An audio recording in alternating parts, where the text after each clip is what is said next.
And good evening, everybody. I'm Frank Sparks, General Manager of WBVP, WNBA, 99.3 and 95.7 FM. We first off would like to thank everybody for coming out tonight, as this is a special night. We're honoring our friend, our brother, Bob Barrickman, and we appreciate everybody for coming out tonight. Joining me is a name that's familiar to a lot of us around, but maybe not everybody in Beaver County, none other than company CFO for St. Barnabas, Mr. J.D. Turco. J.D., special night tonight, huh? It is a special night, Frank. Thank you for having me, and thank you for everybody coming out. Like Frank said, this is it's a pleasure to be here to honor Bob's memory. We're glad everybody came out to get this started again, and we're happy to be here. It'll be a fun night. So what's your first impression of your first night on the patio at Roberts Roadside Inn? I wish I would have found this patio earlier. It's a fantastic place to be. Atmosphere is great. I like it here. I'm sure it won't be my last time. Well, we've got a special night planned for every tonight. I haven't even let you hear it. At the end, we have a very special presentation that that's Bob Barrickman, and I think everybody's going to love it. I think you're going to love it. And we've got exciting things coming to Beaver County Radio we're excited about, and this is just a night to pay tribute to one of our legends. Yep, it's going to be a good night. It's certainly appropriate. We're thankful for Roberts Roadside and Skrillex Contracting, and it's going to be a fun evening. One of many to come, right? Yes. Good. No doubt about it. Good. All right. You want to bring in the honored guest of the night? Mr. Tom Hayes. So Tom Hayes will be taking everybody through tonight. We appreciate Tom coming back and joining us. And you're the man. We appreciate it. So what we're going to do now is if we could have Bob's sisters come up with us along with Bob Skrillex. Can we get you? Come on up, Bob.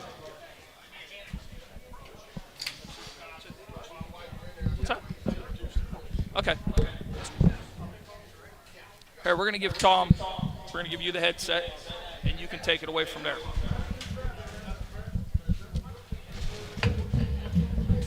You know, for over 30 years, Bob was the primary host of the Coach's Corner here at Roberts Roadside Inn. Bob Skrillex, the proprietor and owner, has been such a good friend of Bob and a great Scrabble partner as well. You and Bob would have some vicious Scrabble games before the Coach's Corner, Bob.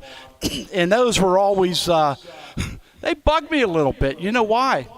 I'm ready to start the show. Barrickman's nowhere to be found. I'm like, where's Bob at?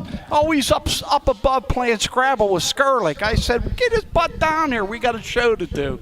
But anyways, Bob, you have a special honor tonight. You have decided your generosity shows through again. You want to rename the sports patio in honor of Bob Barrickman, our dear friend. Bob, tell us what went behind that decision.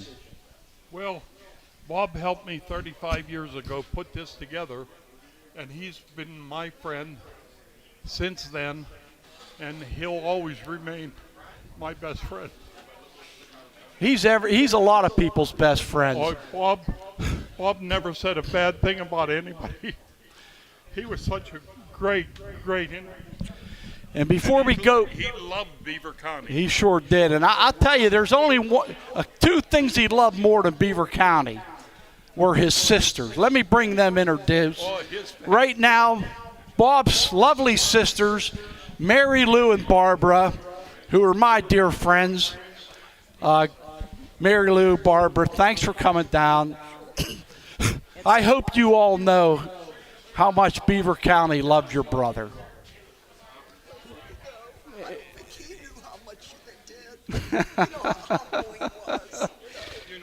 Mary Lou, actually, Bob was staying with you when he passed, and you were doing your best to take care of him. You did a great job. Matter of fact, I was at your house just 2 days before we lost Bob, and I know this is so hard for both of you, but it was an honor to have him there, and I'm just so proud of him and so happy that all of you are here. I always loved him. I just didn't realize how much everyone else loved him, and this is wonderful. Thank you, He's Tom. one of the most loved guys in Beaver County, and Bob Skurlick is going to award something for Bob. Bob, let's show the plaque that we had made up that you're going to hang here at the sports patio. Nobody's seen this yet, so. Okay. And then I want you to hold it up so we can all. That's my buddy. Hold on a minute. I apologize, but I'm also thankful to God that I had a stroke, and I'm not up to 100%, but thank God that I'm still alive, and I'm still be able to be here with you people. And I'm so proud to honor Bob tonight. I'm going to dedicate this patio for Bob Barrickman. It was his life for 35 years and my life for 35 years, and I wish Bob happiness in heaven. Well, Great. Bob, let me read it for those of you that might be listening and not watching.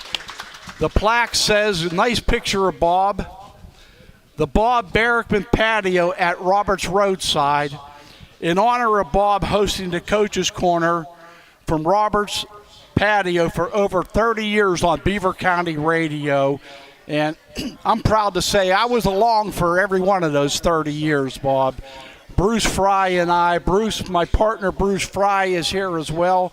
Bruce, let me introduce you, Bruce Frey, longtime partner. We were kind of the three amigos. Bruce, Bob, and I, we spent so much time together. Bruce, your biggest chore was always keeping a fire going down here, though. That is something that Bob always put in your task. Yeah, no doubt about it. But Tom, it makes you wonder because we had T-shirts made sponsoring us for having been here for 25 years, and now they're 10 years old. Yeah, good point, Bruce. Good point. And Bob, we're going to find a place here to hang this up. Yes, it's going to go right over the bar. Okay, right over the bar. So if you go to buy a drink, you're going to know that you're at Bob Barrickman Sports Patio when you buy a drink.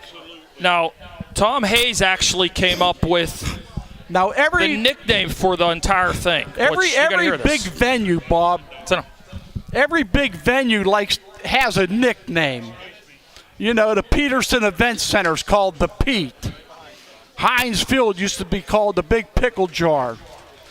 Well, for those of you that know and love Bob Barrickman, Bob's nickname was the Brick.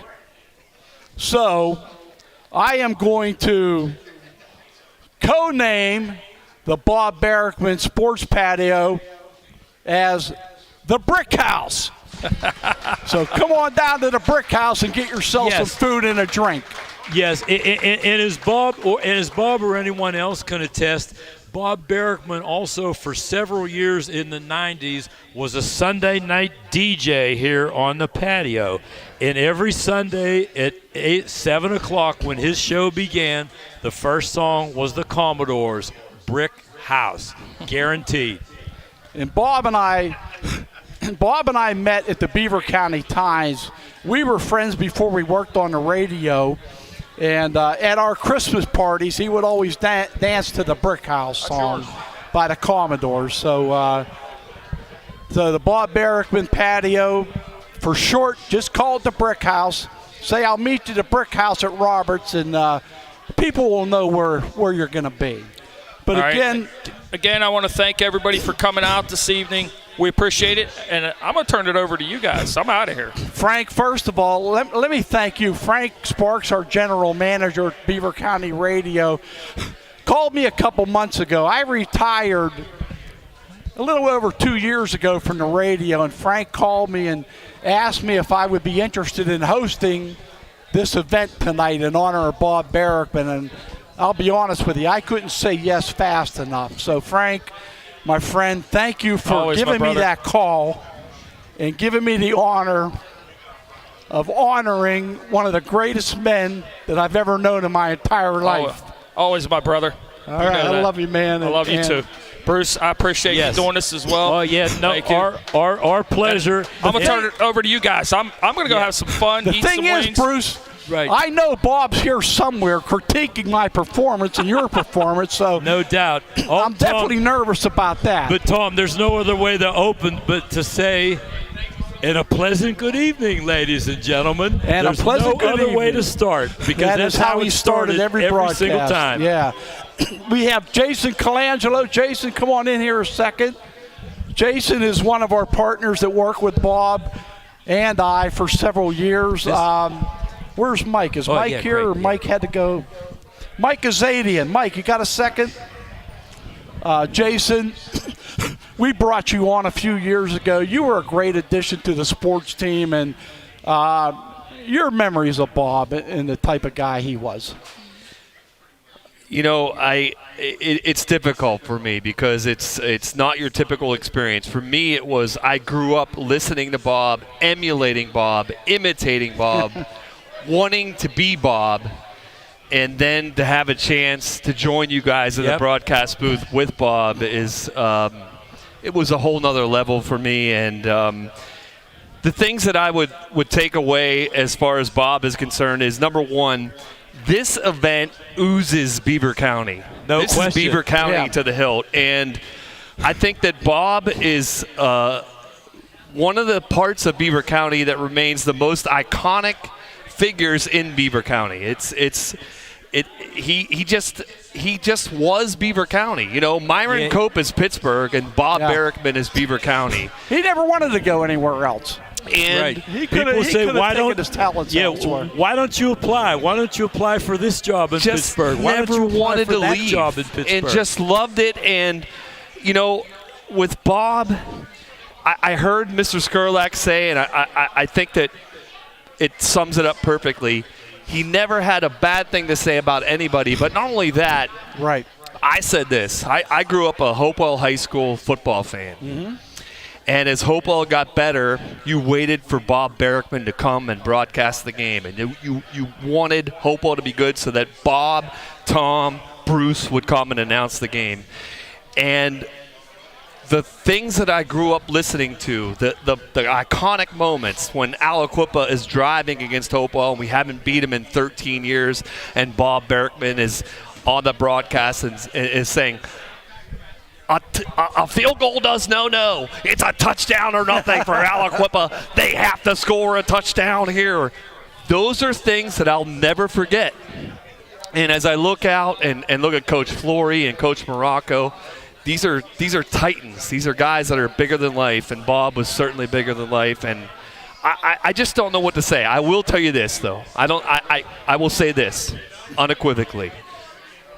The first Friday in the high school football season is like when it's going to hit man. me. Is when it's going to hit me.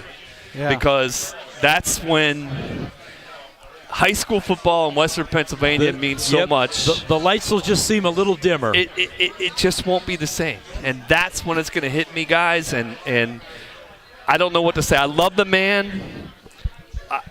To his sisters, I don't know. He's meant so much to me in my life. Thank you so much, and God bless him.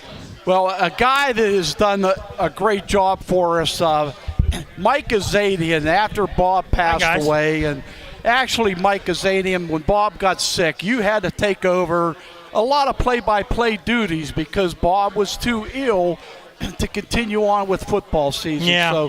So Mike, personally, I want to thank you for carrying on the torch, getting us through football season, getting Beaver County Radio through the basketball season.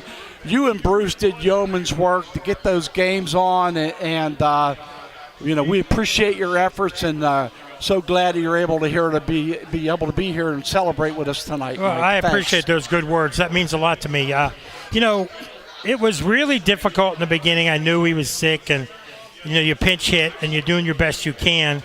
And a lot of people would come up and talk to us and mention him, even through the playoffs. And I know me and Bruce, every time we tried to work together, we'd mention Bob, we'd honor him, we'd talk about him. And I always told everybody that came along that we're not replacing him.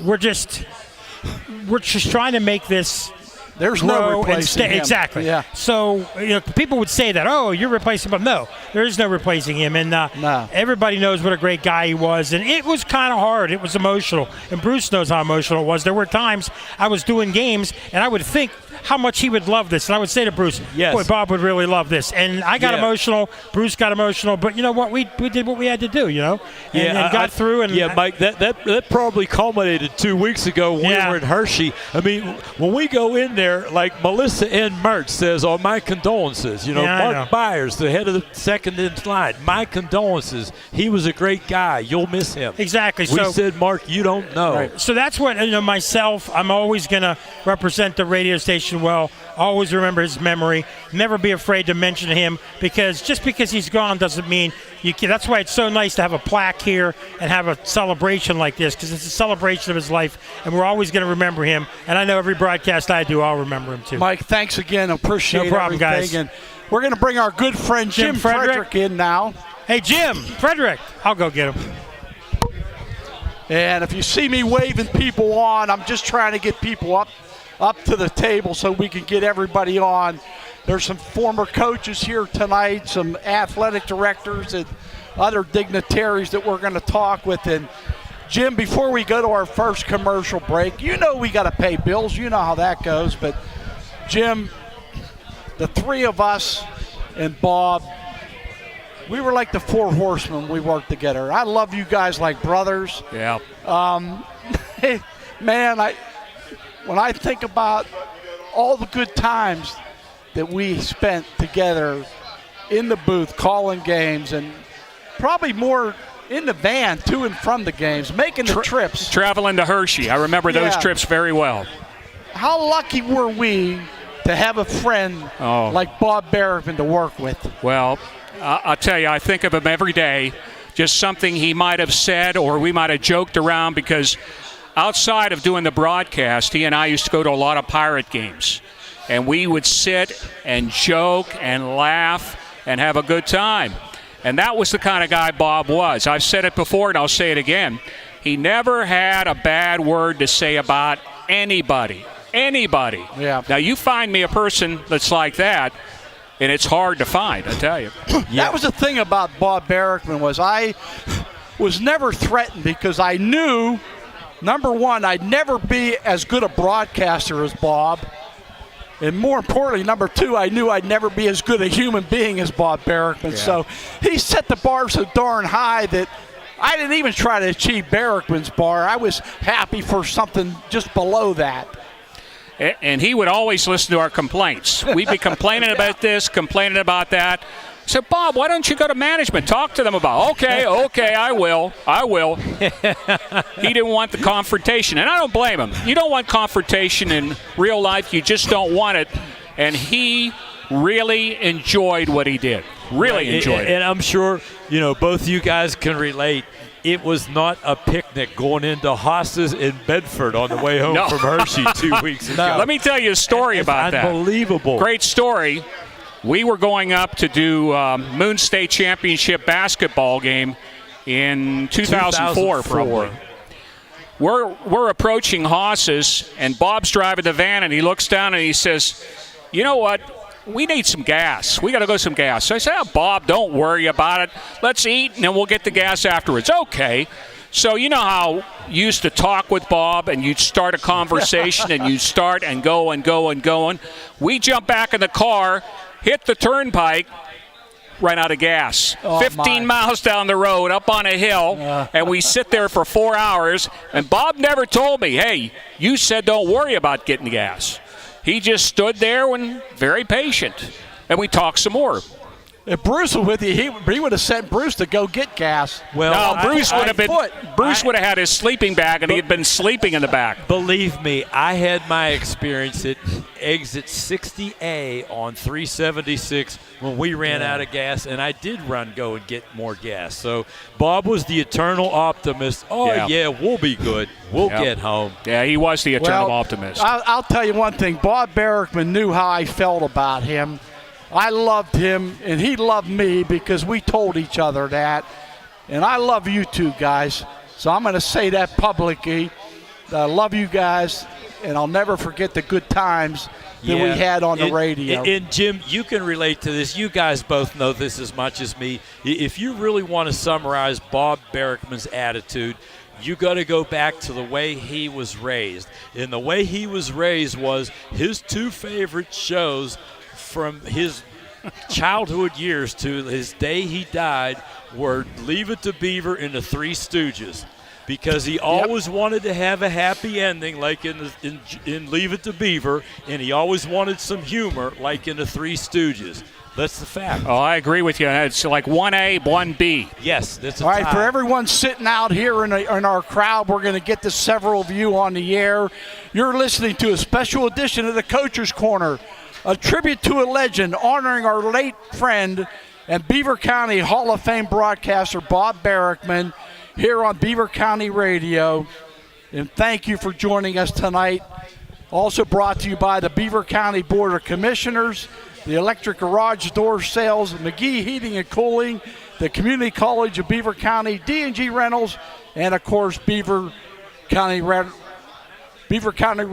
So we're going to take our first time out. We'll be back after this time out on Beaver County Radio. Stay with us, folks. The county mourns the loss of Bob Barrickman, a valued member of the Beaver County Treasurer's Office for many years. Bob joined the county team in 2011 and had been working part-time until recently. However, his contributions to the community extended beyond his office duties. Bob was a familiar voice to anyone who tuned in to WBVP, where he called more than 1,000 high school football games. His passion and enthusiasm for sports would shine through in his broadcast. Bob's unique charisma earned him the nickname the Voice of Beaver County, and he was always happy to chat with visitors in the Treasurer's Office about sports. The county won't be the same without him.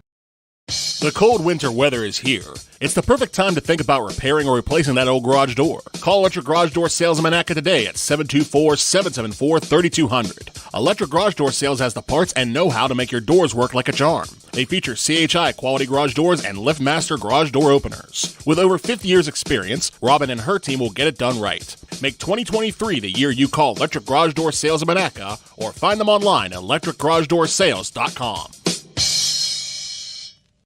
Don't play games with your HVAC unit. Play it safe and call McGee Heating and Air Conditioning today, serving the needs of Beaver County area residents for over 60 years. Respected and reliable. A family-owned and operated business that provides professional sales and service for all your heating and air conditioning needs. With all this to offer, why would you go anywhere else? Don't wait. Call McGee today, serving the Beaver Valley, including Aliquippa, Monaca, Hopewell, and Center Township. Call 724-375-5181. McGee Heating and Air Conditioning, Main Street, Aliquippa. The Community College of Beaver County remembers a true titan, Bob Barrickman, champion, friend, and the voice of Beaver County high school sports for generations of students and families. He will always be our player of the game.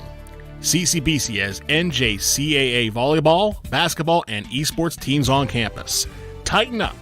Learn more and follow at ccbctitans.com.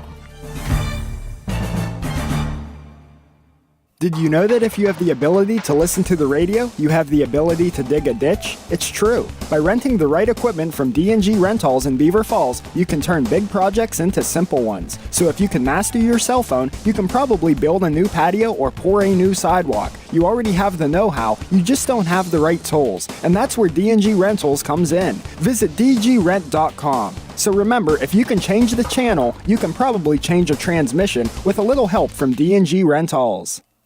Hello, this is Dr. John Gazzetti, an optometrist in Beaver. Bob Barrickman was my dear friend.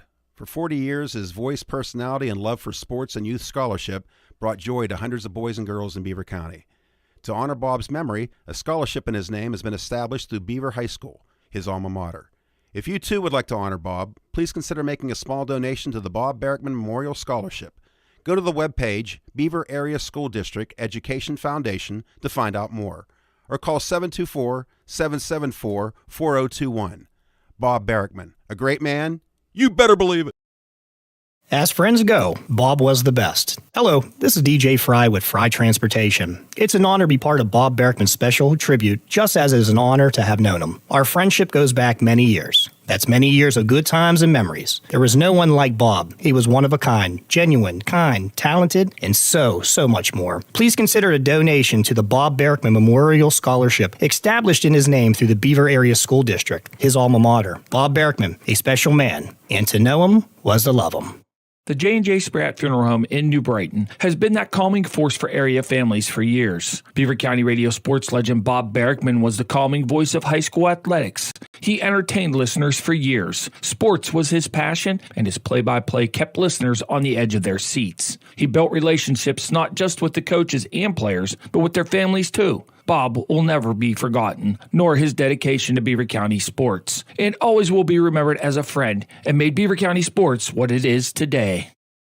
Suman Automotive's dedication to cars is like Bob Barrickman was dedicated to high school sports. All professionals have a mission. Bob's mission was to bring excitement to the listeners with his special flair and his unique voice. Whether it's under a vehicle or play-by-play, one thing is for sure, they got the job done right. Bob Barrickman was a slam dunk, and Suman Automotive was honored to have known him. Call Suman Automotive today at 724-266-0862.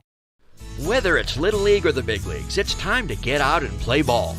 Friendly Federal Credit Union reminds you that every team looks forward to playing at home in front of a live crowd. Seeing loyal fans can help any player feel more comfortable. Just like a home game in baseball, Friendly Federal Credit Union always has friendly faces to help and cheer you on at the teller window. Now get out of that dugout and in front of your cheering section, the personal live tellers at Friendly Federal Credit Union. And welcome back to the Brick House, also known as the Bob Barrickman Sports Patio here at Roberts Roadside. Again, thanks to Robert Skurlick for his generosity in renaming this facility after our good friend Bob Barrickman, who unfortunately we lost on December 6th of last year. And a loss that has been felt throughout Beaver County that it's going to take a long time to get over, if ever, and I doubt we'll ever get over it. With us right now is Lindsay Corto. Lindsay is working with the Beaver Area School District Education Foundation, who have set up a Bob Barrickman Memorial Scholarship. We're taking donations for it tonight, so anyone wants to make a donation to the Bob Barrickman Memorial Scholarship Fund, we appreciate that. All donations will support future scholarships through the BASD Education Foundation in Bob's memory. These scholarships will be awarded to senior students from Beaver High School pursuing a career in communications or broadcast journalism. Lindsay, welcome aboard, and tell us a little bit more about the scholarship and how are things progressing. Yeah, so thanks for having me. Bob definitely held a special place in my heart. I've known Bob for many years. My dad actually graduated high school a year behind Bob from Beaver, and I had the pleasure of being part of the OIW Junior Miss program that Bob announced for many years through the Beaver Area JCs. So Bob was a close family friend of ours. I now serve as the president of the Beaver Area School District Education Foundation, and Bob's sisters approached Dr. John Gazzetti about starting a scholarship in his memory, and he automatically, as a former president of the foundation, pointed them to us. And we felt that it was a perfect fit. There's so many students who look to go into communications, journalism, broadcast journalism, and if we can find a voice to partially replicate what Brick has done, then yes. Beaver was his school in the first place. So, I mean, that was his stepping stone. That's where he first, even at age 15. How do we put it? He liked the sound of his own voice. I get that. Is that a lie? I was a communications major. I like the sound of my own voice too, so I get it. I get where he was coming from. So his sisters approached us. They've been accepting donations from family and friends. People have been donating online, mailing checks to the school district. We're accepting donations here tonight. Right now the scholarship is funded over $7,000. $7,000? Over $7,000, Wow. and we'll continue to accept donations, and then hopefully we'll continue to award the scholarship annually to a graduating senior. Hopefully a $1,000 scholarship awarded annually in Bob's memory, and so that way people can continue to fill Bob's shoes, and we can continue to have voices filling the airwaves. That's so great that you're doing that, and that's only going to ensure that Bob's memory doesn't disappear. Not that it ever would, but to have a scholarship in your memory, that says a lot about the type of man Bob was. You don't do memorial scholarships for, the dregs of society. I mean, you do it for good human beings, and if you look up the definition of a good human being in a dictionary, Barrickman's picture would be right there. Yeah, it would for sure. I told his sister a story when I was talking to her about starting this, that I was really involved with Bob in planning the Outstanding Young Woman program one year, and at that time I had a 2-year-old daughter. She's 10 now, and she was playing on her toy phone around our house, walking around, and she puts down the phone, and I said, "What were you doing?" And she said, "Mom, it was Bob Barrickman. He wanted to review his script for the show." No doubt. Well, you do mention what was called the Junior Miss program. You could have a whole other show about, you could bring in X amount of alums from all the years he contributed to that. You could fill this patio again. To this day, my maiden name's Martin, and I can still hear Lindsay Marie Martin said only the way Bob Barrickman can say it. So For sure. What are some of the things that you all can do throughout the year to enhance the scholarship? Are there plans for, I don't know, maybe a golf tournament, a 5K? Yeah, so through our Education Foundation, our Education Foundation actually has 42 different scholarships that we award annually. And the people who set up the different funds do different fundraisers. But one thing that we're working on with the radio station and then through our upcoming homecoming festivities at the school are to do some different things in Bob's memory. So we're hoping to do some different publicity through the radio, through some of our homecoming festivities around the football games, kickoff to homecoming, things that would really have been things that were special to Bob. And then on the other side, I'm the director of marketing at Geneva College, and so he holds a special place in our heart at Geneva because he was the voice on our airwaves there too. Yeah. So, well, that's awesome. Lindsay, thanks for being here tonight. Thanks for your support. The Memorial Scholarship Fund says it all. And folks, if you care to be so inclined to donate, all donations would be appreciated. Yeah, I think they do that in the mail also. That's how I did it, to BASDEF on 5th Avenue, 15009. Yep. Oh, I did it myself, I guarantee you. Very good. And you can see myself or our vice president is DJ Frey, who is here this evening. You can talk to either one of us here this evening, and we'll get you information about how to connect. So. Okay, Lindsay, thanks so much. Thank you. Have a great night. Thanks too. for being here Good tonight. job. Well done. Well, we have people for Bob's. Go ahead, Frank. I'm going to interrupt for 1 second while Lindsay's sitting here. So here's what we're going to do. All right, anybody who donates tonight to the Bob Barrickman Foundation, the radio station's going to match it up to $1,000. So make sure you donate tonight because we want to match it, all right? Excellent.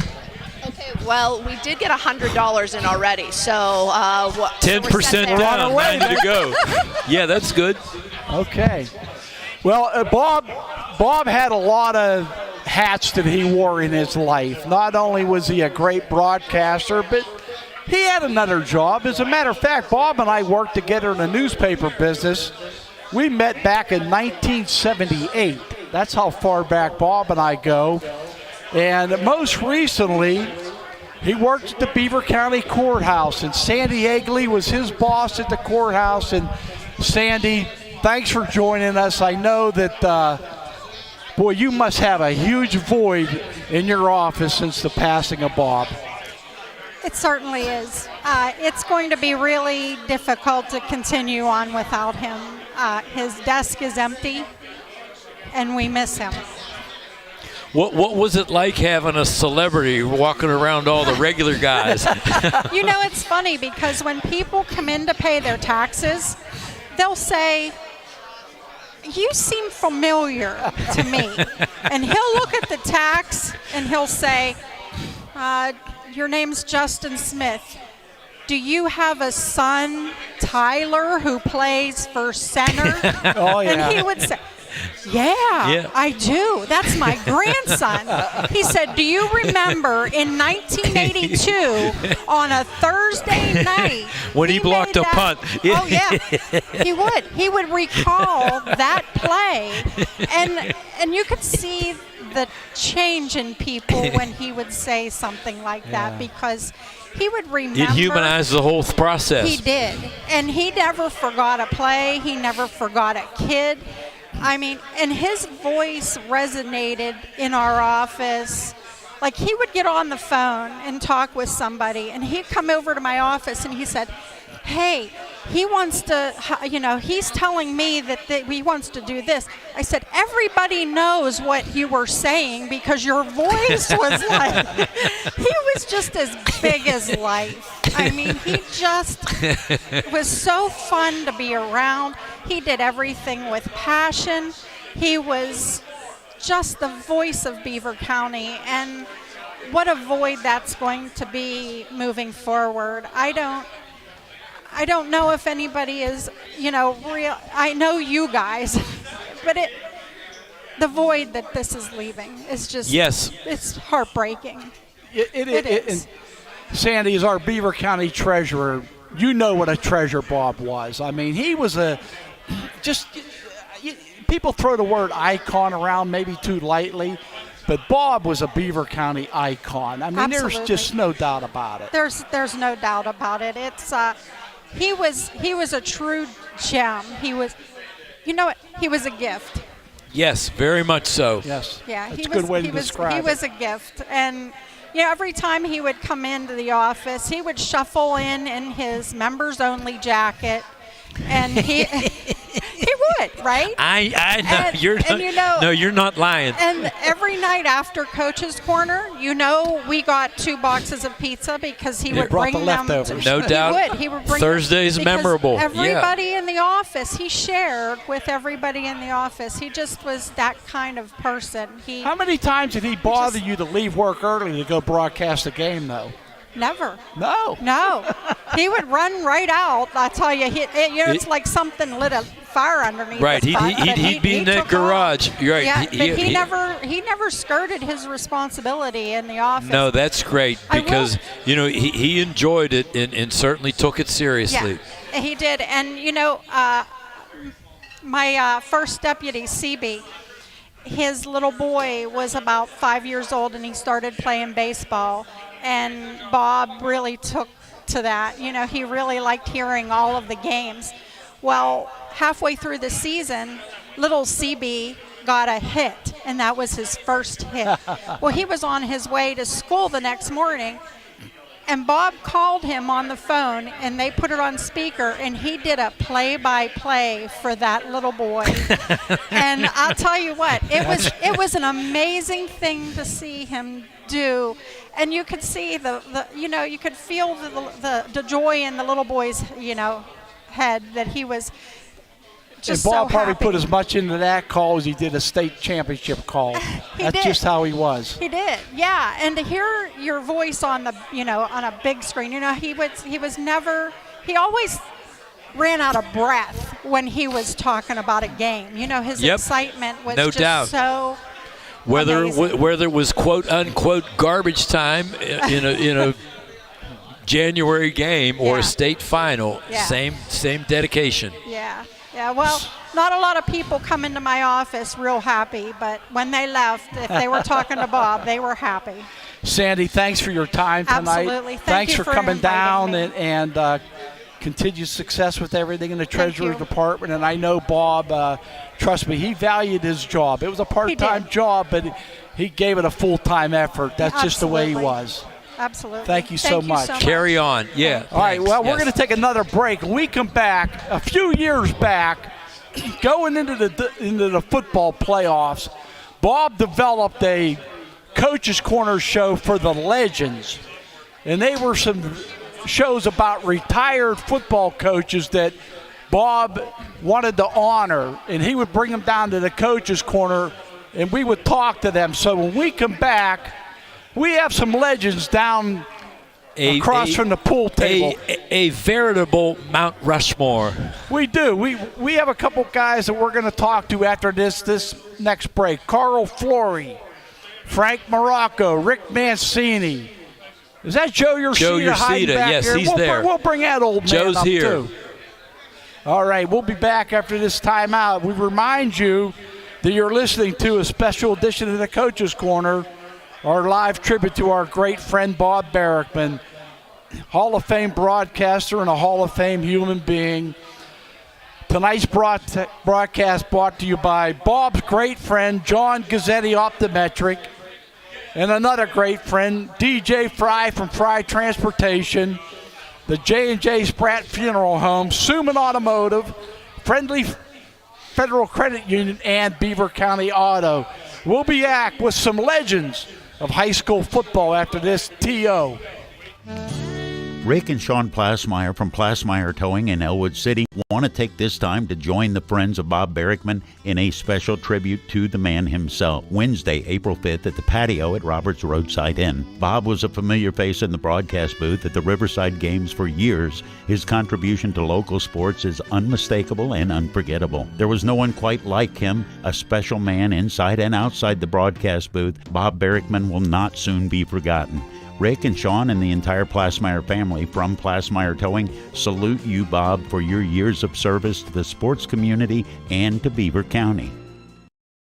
Tri-State Waters in Beaver is honored to be a part of Bob Barrickman's special tribute tonight. Bob was genuine, talented, and a great guy. He loved Beaver County sports no matter what sport it was. Bob's interviews made coaches, players, and family members feel very special. He encouraged the players to give it all, just like he did during his broadcast. Please consider a donation to the Bob Barrickman Memorial Scholarship established in his name through Beaver High School.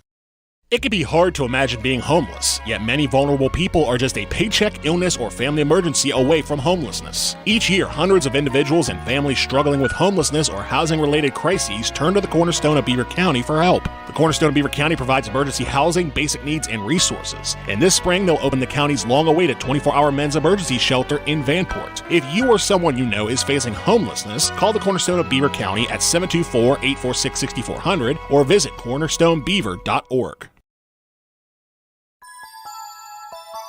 At Geneva College, your academic experience will prepare you with exceptional expertise in your chosen field. But what you'll learn is so much more than just that. Integrating faith and learning, you'll grow to see God's purpose and calling in your life's work.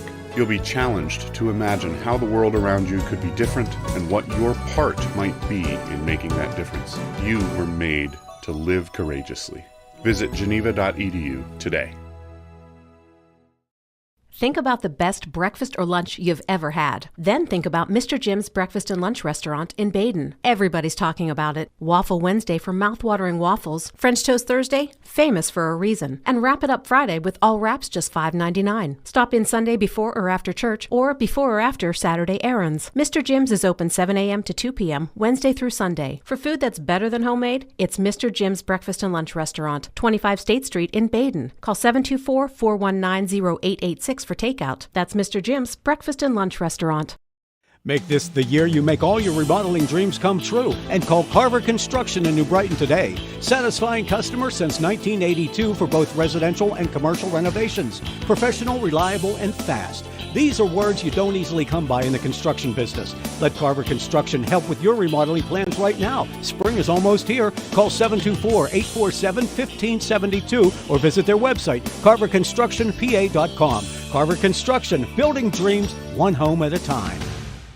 Bob Barrickman was a special individual when it comes to sports, especially high school sports. Bob was the voice of Beaver County. He loved what he did. Bob put a smile on his face, whether the team won or lost, and Dr. C. Timothy Lip does the same. Visit lipdentistry.com for a beautiful smile. Please consider a donation to the Bob Barrickman Memorial Scholarship, established in his name through Beaver High School, his alma mater. Bob Barrickman, a special man. My Heroes Sub Shop is honored to be part of the Bob Barrickman Tribute. Bob was a special friend and enjoyed his love for sports. My Heroes Sub Shop salutes Bob for his dedicated service. Stop by or call My Heroes Sub Shop to place your order. Made fresh on the spot from steak, chicken, roast beef, ham, and much more. Located on Brighton Avenue in Rochester. Please consider a donation to the Bob Barrickman Memorial Scholarship, established in his name through Beaver High School. Bob Barrickman, a kind and talented man. Hi, folks. I'm with our good friend John Diagardi from Roe Monument. John, you were telling me earlier that people really should not rush into choosing a memorial for their loved one. Now, why is that? We found that families need to take ample time to grieve first. Grief is not something that we get over, but rather something that we learn to live with. So the length of time to grieve varies from person to person. You mentioned that the monument can't be placed right away. That's right. There are certain things that need to take place before a monument can be installed. So it's really worth taking time to think about how to plan and design a memorial that truly reflects a person's life. It's actually a healing activity that helps to alleviate grief. John, this makes a lot of sense. It does, and when the time is right to proceed, not only can Roe Monument help families choose and design their memorial, we can help them save as much as 50% by eliminating the middleman. Thank you, John. Folks, you can learn more simply by visiting RomeMonuments.com. Established in 1985, the Beaver Area School District Education Foundation is proud to continually support the students, teachers, and families in the Beaver Area School District. The Education Foundation is honored to have Bob Barrickman as a longtime friend and supporter, and his impact and voice will be missed deeply throughout the county. Scholarships are given annually to graduating seniors throughout the school district, and your support makes a difference in helping students as they continue their education in many different fields. For more information on how you can help, visit BASDeducationfoundation.org today. To.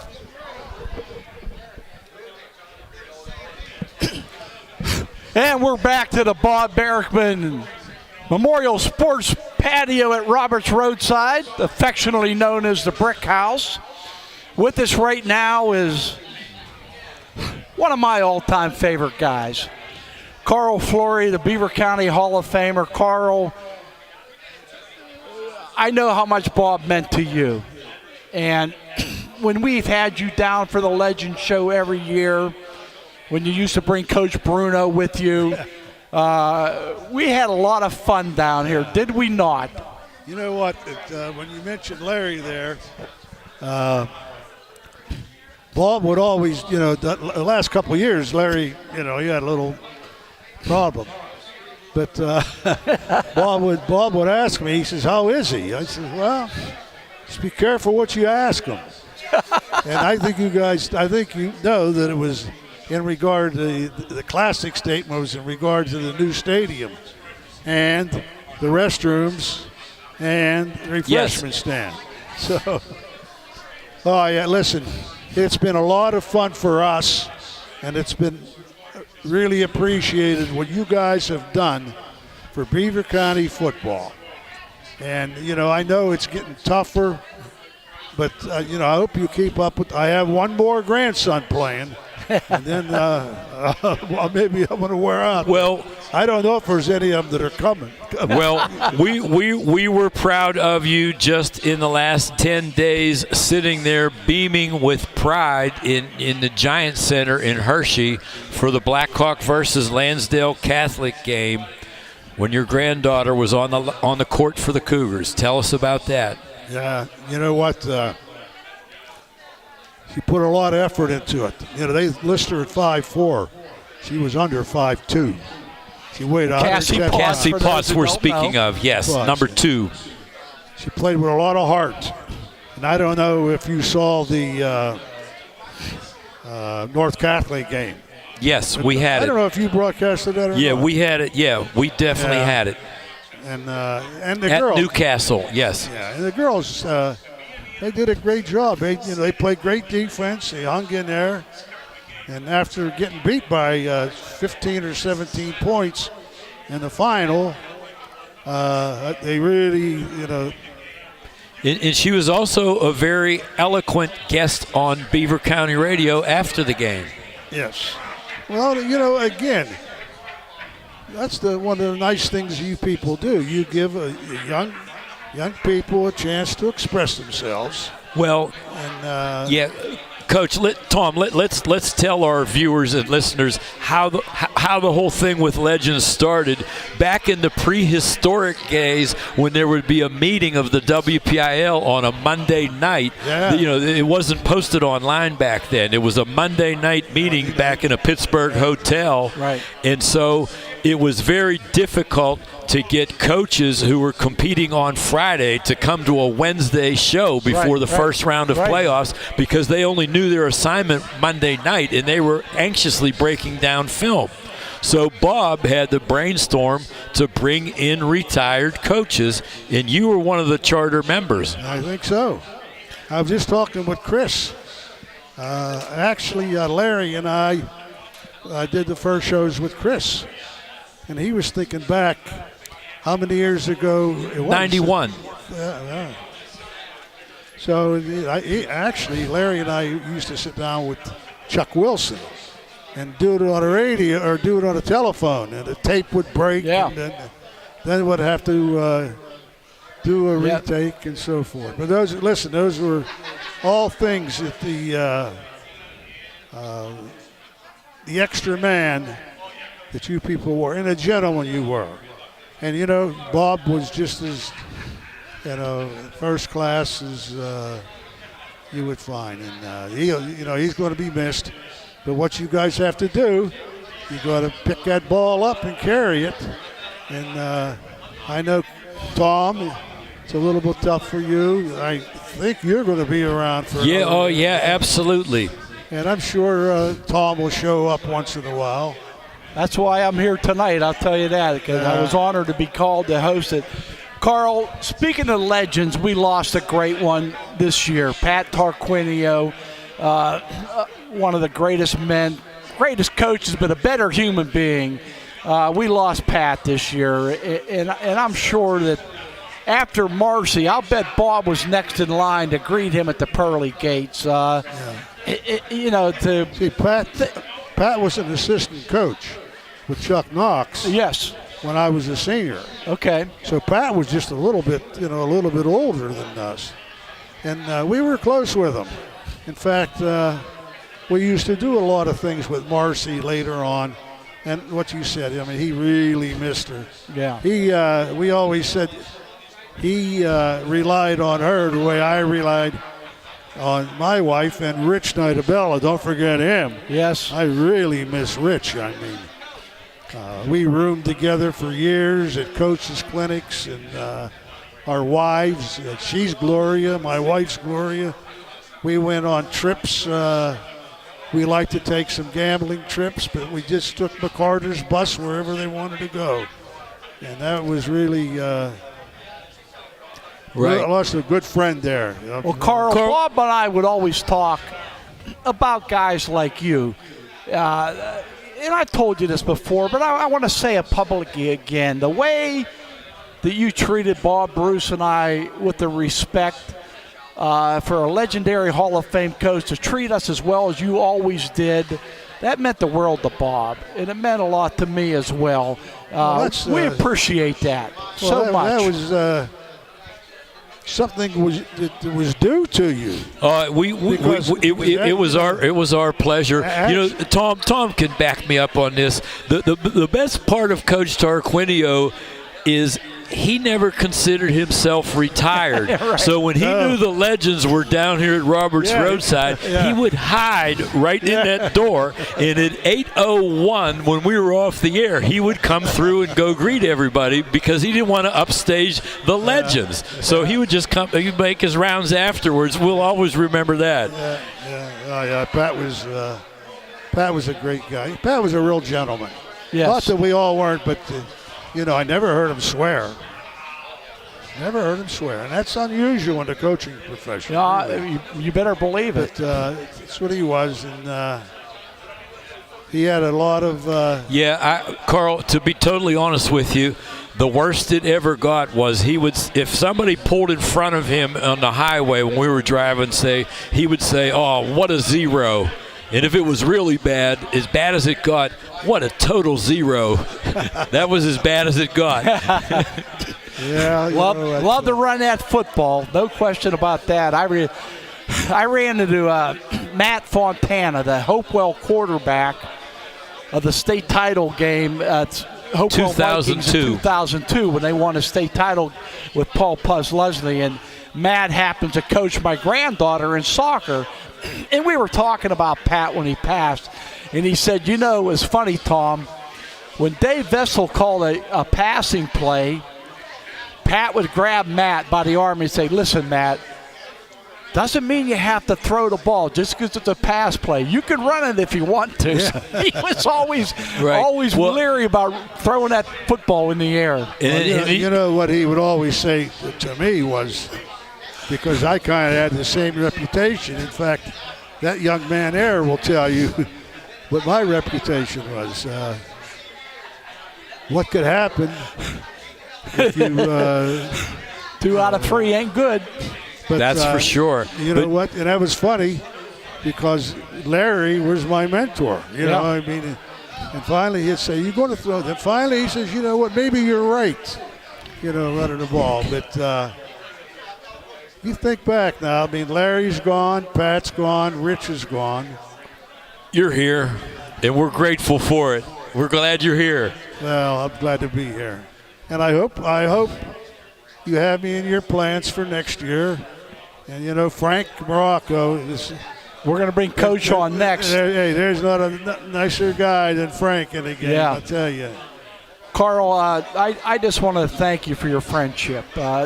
Forget about what a great football coach you were.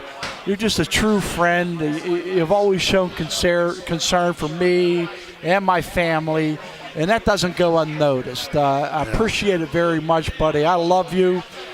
Someone I've always looked up to, and it's been an honor to cover your career, but more importantly, to become a friend. Thank you. Well, listen, thank you. Both of you have been close to me. You've been kind to me, and I hope to share some time in the future. Thanks for everything you've done for football and for friendship in Beaver County. And it's been our pleasure, Carl. We'll look for you in the bleachers at Blackhawk.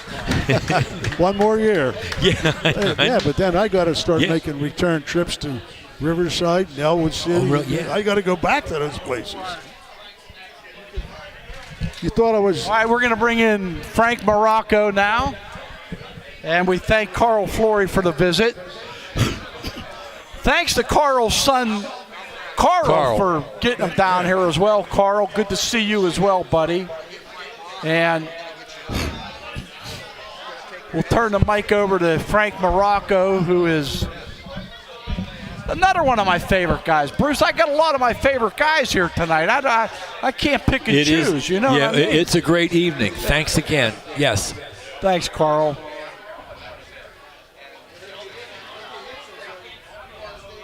Coach Morocco, we're going to let you put the headset on, Frank.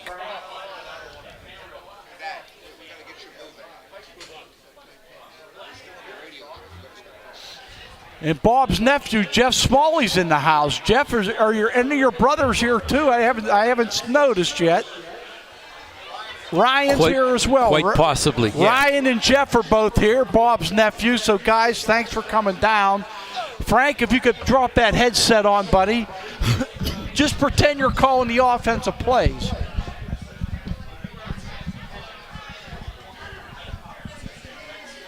Can you hear? Yeah. I got bad hearing. Yeah, me too, but we'll get through it. Frank, the first head football coach to win a state title in football in Beaver County. That's you, buddy, in 1991. That's something you got to be proud of deep down inside, isn't it? That was a long time ago. Sure. That was a great honor for me and a great honor for Alacopa. We had a good football team, a lot of great players. That's 1 year that comes.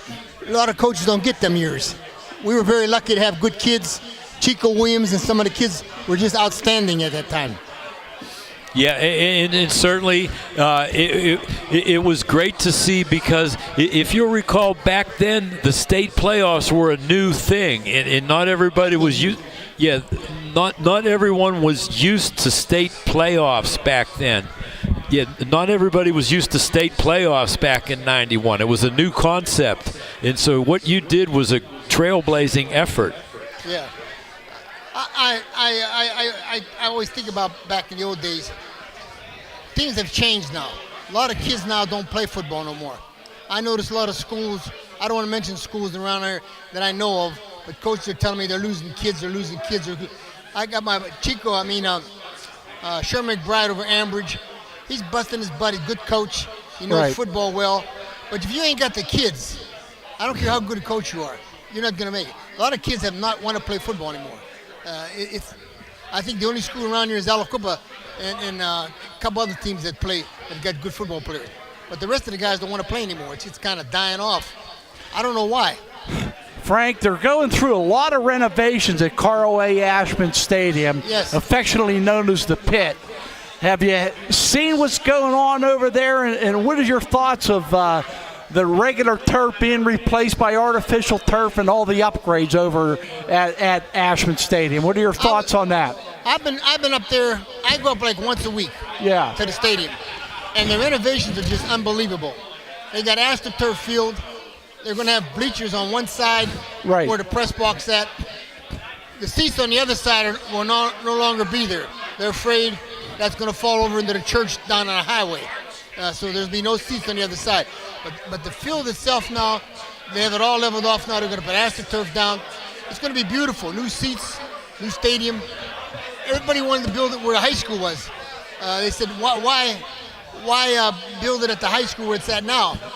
They wanted to go down where the high school was and build the field, but they couldn't do that because the high school was broken down in the blocks. They're afraid the field would sag too much, so they're staying up there where they were before. I'm glad they're staying where they are.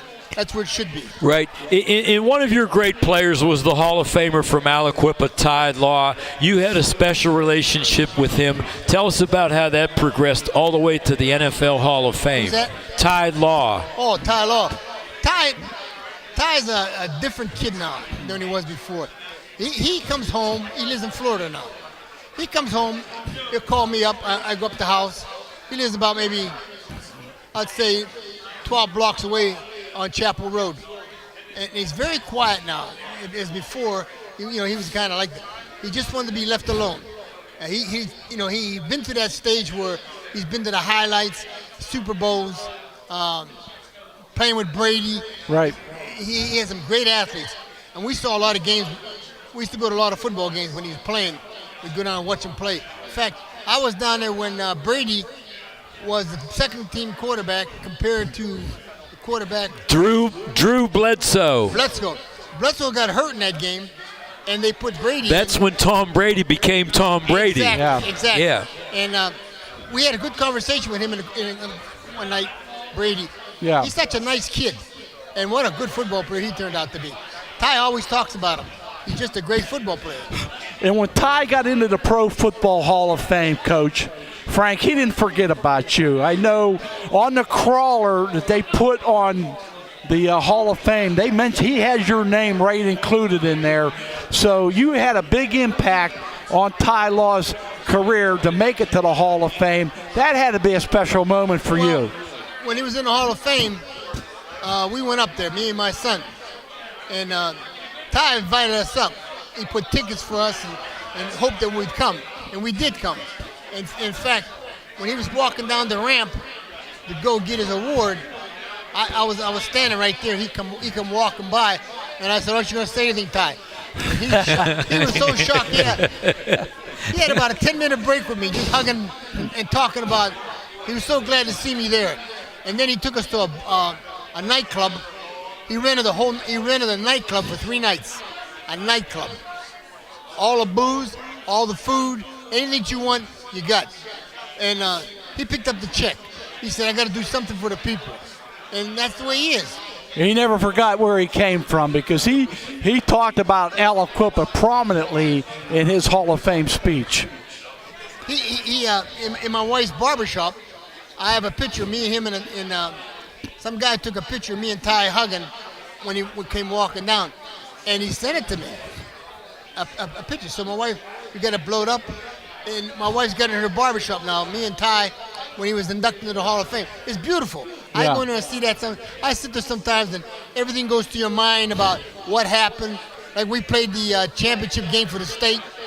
He just came from taking a test. He was taking a college boards test. Him and 2 other players were taking a college boards test. Right. They got to the field with 4 minutes to go for kickoff. They dressed in a cop car. They come up in a police car. They dressed in a cop car. They got out there running on the field. I said, you guys, sit aside. They're kicking off. Tyler said, I'm not sitting on the side, coach. I'm going in. And he went in. He sent the kid out. And, of course, the kid fumbled the ball. Tyler picked it up and went for a touchdown. He took it to the house. So those are the things that I remember that stick in my mind. Well, hand over that trophy. It begs the question, Hanover County. Coach, he did what he wanted to. Hey, Frank, when you think of our friend Bob Barrickman, what comes to mind? What's one of the? Give me one memory that you have of Bob, just in general, maybe. Bob Barrickman was a super person. He loved the football game. He liked the coaches. He loved this getting together, talking football. Yeah. He was just a person that he was a rare person. He liked what he was doing, and what happened to him was just, it was devastating. It was really devastating. So I'm looking around now. Me and Carl Flory, we're the only 2 left now. You got Larry Bruno. Coach Hamilton's still here. I told him I was 2 years old running the streets when he was born. I think you got the numbers backwards. I think you're 68. 68. Oh, yeah. I'd like to be 68, but it's gone. It's gone. Frank, when I saw you at Giant Eagle last Christmas, you wanted to take me down in the parking lot. You manned up on me. I was afraid of you. You still look like you could play a little ball, my friend. I like that. Hey, my kids are happy. My wife told me a long time ago when the kids were born, my 2 sons. She said, "I'm gonna tell you something right now. Don't you dare put your hands on those kids. You don't know your own strength. You grab them the wrong way or hurt their legs." She said, "I don't want that. Keep your hands off the kids." Well, she beat the hell out of them more than I did. Frank, thanks for all the good memories and all the times that we shared together down here. Buddy. Our pleasure. Good to be back. Thank you. Great to have you. Our pleasure. All right, we're going to take a quick time out. When we come back, we're going to talk to Joe Ursita, longtime New Brighton Athletic Director, football coach. You're listening to a special edition of the Coach's Corner, our tribute to a legend, our great friend Bob Barrickman, Hall of Famer, here on Beaver County Radio. Thanks for celebrating with us tonight. Tonight's broadcast brought to you by Plasmeyer Towing, Tri-State Waters, My Hero Sub Shop, Stevie Nicks delivered once again, Rome Monument, the cornerstone of Beaver County, and of course Beaver County Radio. We'll be back with Joe Ursita after this timeout. The county mourns the loss of Bob Barrickman, a valued member of the Beaver County Treasurer's Office for many years. Bob joined the county team in 2011 and had been working part-time until recently. However, his contributions to the community extended beyond his office duties. Bob was a familiar voice to anyone who tuned in to WBVP, where he called more than 1,000 high school football games. His passion and enthusiasm for sports would shine through in his broadcast. Bob's unique charisma earned him the nickname the Voice of Beaver County, and he was always happy to chat with visitors in the Treasurer's Office about sports. The county won't be the same without him. The cold winter weather is here. It's the perfect time to think about repairing or replacing that old garage door. Call Electric Garage Door Sales in Monaca today at 724-774-3200. Electric Garage Door Sales has the parts and know-how to make your doors work like a charm. They feature CHI quality garage doors and LiftMaster garage door openers. With over 50 years experience, Robin and her team will get it done right. Make 2023 the year you call Electric Garage Door Sales in Monaca or find them online at electricgaragedoorsales.com. Don't play games with your HVAC unit. Play it safe and call McGee Heating and Air Conditioning today, serving the needs of Beaver County area residents for over 60 years. Respected and reliable. A family-owned and operated business that provides professional sales and service for all your heating and air conditioning needs. With all this to offer, why would you go anywhere else? Don't wait. Call McGee today, serving the Beaver Valley, including Aliquippa, Monaca, Hopewell, and Center Township. Call 724-375-5181. McGee Heating and Air Conditioning, Main Street, Aliquippa. Hello, this is Dr. John Gazzetti, an optometrist in Beaver. Bob Barrickman was my dear friend. For 40 years, his voice, personality, and love for sports and youth scholarship brought joy to hundreds of boys and girls in Beaver County. To honor Bob's memory, a scholarship in his name has been established through Beaver High School, his alma mater. If you too would like to honor Bob, please consider making a small donation to the Bob Barrickman Memorial Scholarship. Go to the webpage, Beaver Area School District Education Foundation, to find out more, or call 724-774-4021. Bob Barrickman, a great man, you better believe it. Did you know that if you have the ability to listen to the radio, you have the ability to dig a ditch? It's true. By renting the right equipment from D&G Rentals in Beaver Falls, you can turn big projects into simple ones. So if you can master your cell phone, you can probably build a new patio or pour a new sidewalk. You already have the know-how, you just don't have the right tools. And that's where D&G Rentals comes in. Visit dgrent.com. So remember, if you can change the channel, you can probably change a transmission with a little help from D&G Rentals. The J&J Spratt Funeral Home in New Brighton has been that calming force for area families for years. Beaver County radio sports legend Bob Barrickman was the calming voice of high school athletics. He entertained listeners for years. Sports was his passion, and his play-by-play kept listeners on the edge of their seats. He built relationships not just with the coaches and players, but with their families too. Bob will never be forgotten, nor his dedication to Beaver County sports, and always will be remembered as a friend and made Beaver County sports what it is today.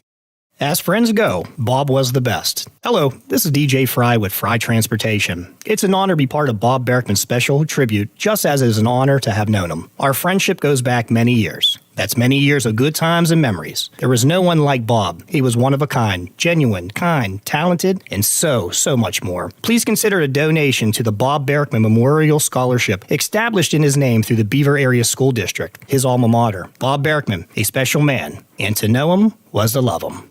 Suman Automotive's dedication to cars is like Bob Barrickman was dedicated to high school sports. All professionals have a mission. Bob's mission was to bring excitement to the listeners with his special flair and his unique voice. Whether it's under a vehicle or play-by-play, one thing is for sure, they got the job done right. Bob Barrickman was a slam dunk, and Suman Automotive was honored to have known him. Call Suman Automotive today at 724-266-0862. Whether it's Little League or the big leagues, it's time to get out and play ball. Friendly Federal Credit Union reminds you that every team looks forward to playing at home in front of a live crowd. Seeing loyal fans can help any player feel more comfortable. Just like a home game in baseball, Friendly Federal Credit Union always has friendly faces to help and cheer you on at the teller window. Now get out of that dugout and in front of your cheering section, the personal live tellers at Friendly Federal Credit Union. Rick and Sean Plasmeyer from Plasmeyer Towing in Elwood City want to take this time to join the friends of Bob Barrickman in a special tribute to the man himself. Wednesday, April 5th at the patio at Robert's Roadside Inn. Bob was a familiar face in the broadcast booth at the Riverside Games for years. His contribution to local sports is unmistakable and unforgettable. There was no one quite like him, a special man inside and outside the broadcast booth. Bob Barrickman will not soon be forgotten. Rick and Sean and the entire Plasmeyer family from Plasmeyer Towing salute you, Bob, for your years of service to the sports community and to Beaver County. At Geneva College, your academic experience will prepare you with exceptional expertise in your chosen field. But what you'll learn is so much more than just that. Integrating faith and learning, you'll grow to see God's purpose and calling in your life's work. You'll be challenged to imagine how the world around you could be different and what your part might be in making that difference. You were made to live courageously. Visit geneva.edu today. Tri-State Waters in Beaver is honored to be a part of Bob Barrickman's special tribute tonight. Bob was genuine, talented, and a great guy. He loved Beaver County sports no matter what sport it was. Bob's interviews made coaches, players, and family members feel very special. He encouraged the players to give it all, just like he did during his broadcast. Please consider a donation to the Bob Barrickman Memorial Scholarship established in his name through Beaver High School. It can be hard to imagine being homeless, yet many vulnerable people are just a paycheck, illness, or family emergency away from homelessness. Each year, hundreds of individuals and families struggling with homelessness or housing-related crises turn to the Cornerstone of Beaver County for help. The Cornerstone of Beaver County provides emergency housing, basic needs, and resources. And this spring, they'll open the county's long-awaited 24-hour men's emergency shelter in Vanport. If you or someone you know is facing homelessness, call the Cornerstone of Beaver County at 724-846-6400 or visit cornerstonebeaver.org. And welcome back to our special edition to the Coach's Corner here at the Bob Barrickman Sports Patio at Roberts Roadside. Welcome to the Brick House. Great news. Update. Scholarship donations. Bob Barrick Memorial Scholarship. We're up to $600.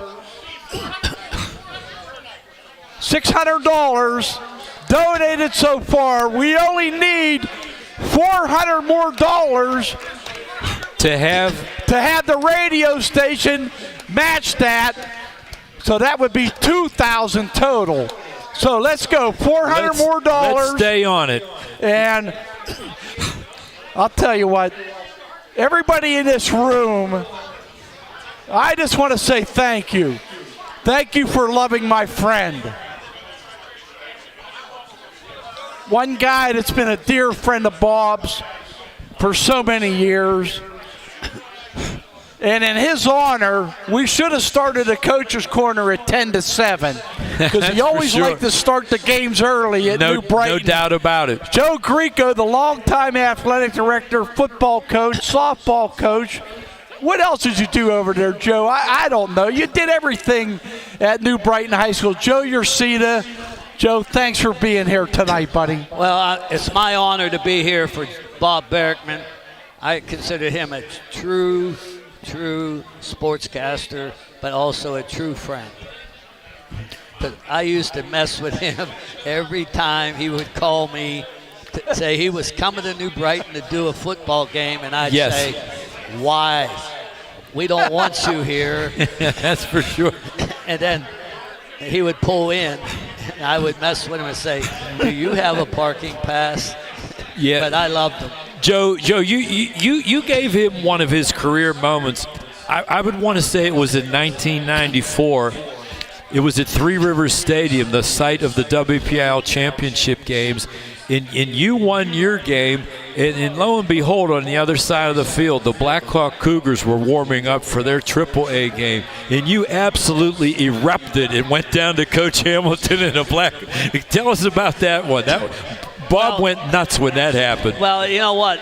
That was a special year, and you know it was funny is the fumbler never picked us to win all year.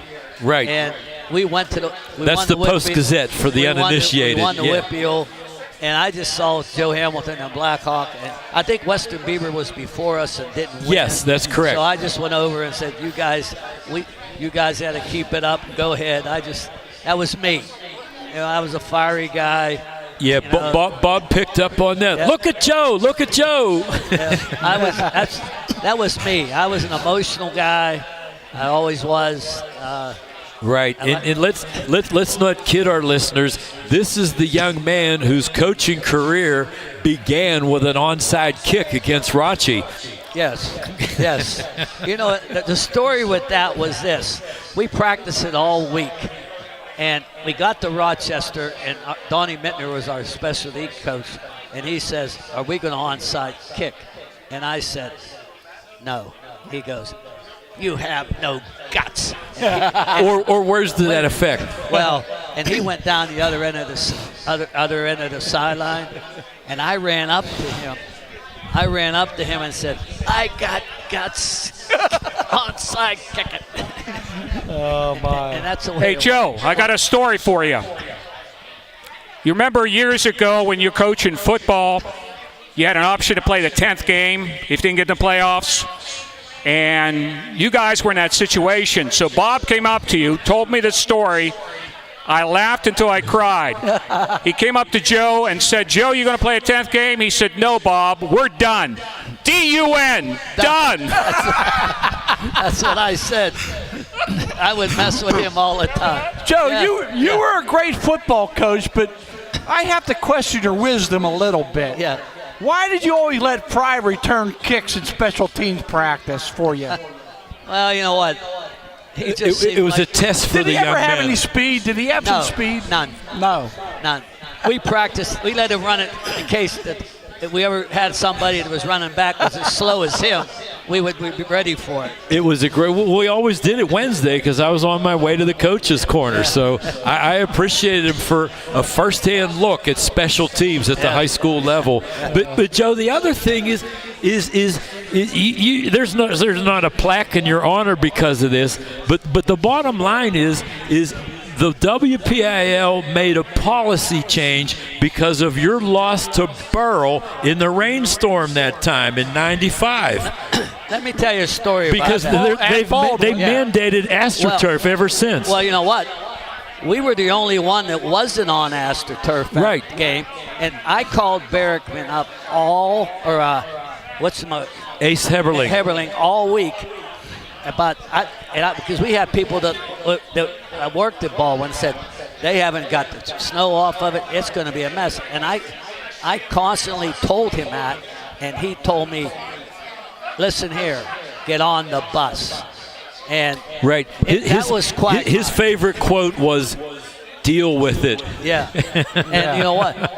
And after the first quarter, it was quagmire.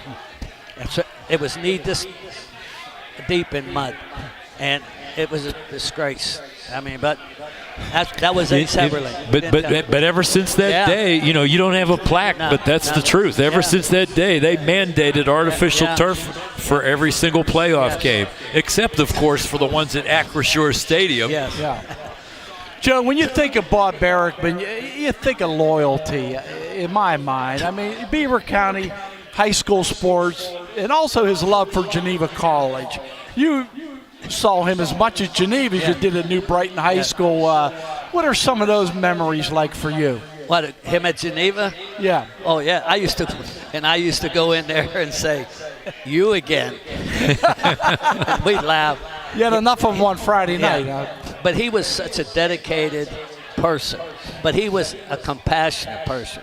He cared about the sport. He cared about the kids. And he cared about what he was doing. And there'll be they always say, well, will be better. There'll be nobody better than Bob Barrickman. That's the way he was. But I give him credit. I mean, he was everywhere. He was those everywhere. are good words. Yes, he was. And I used to mess with him. You mess with all of us. Well, you know what? Remember, we used to have food in the press box when you were there, and then we quit having it. And he would say, where's the food? I said, you cost us.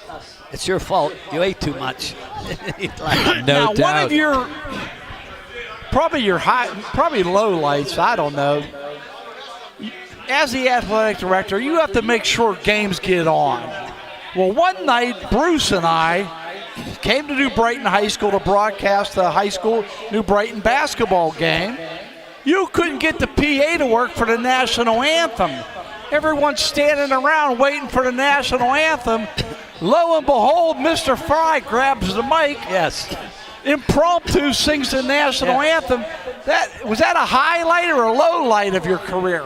It was a setup. Bob and I we had it arranged before. No doubt about it. I had to study the lyrics. No, we had that cassette and it wouldn't work. Yeah. That was a beautiful night. Yeah.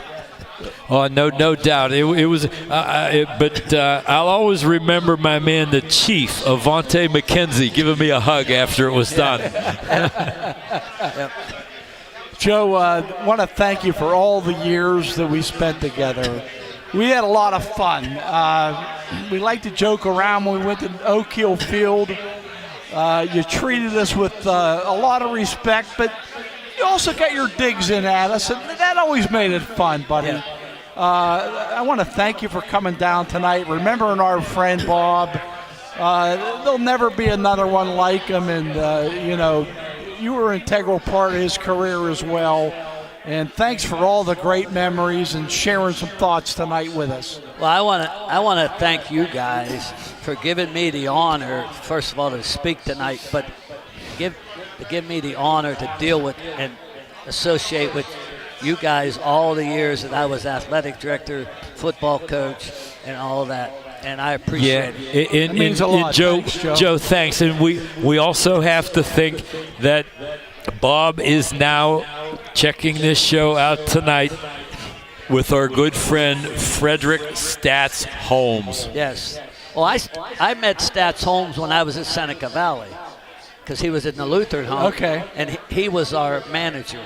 And then when I came to New Brighton as an assistant with Larry Matrezzo, who I owe a lot to my career because he brought me to New Brighton. And Stats came hooked up with us. It's a stat man. Yep. Joe, best of luck moving forward. Thanks again. Thank you. Our pleasure. Thank you. Yes. Have a nice holiday. All right, buddy.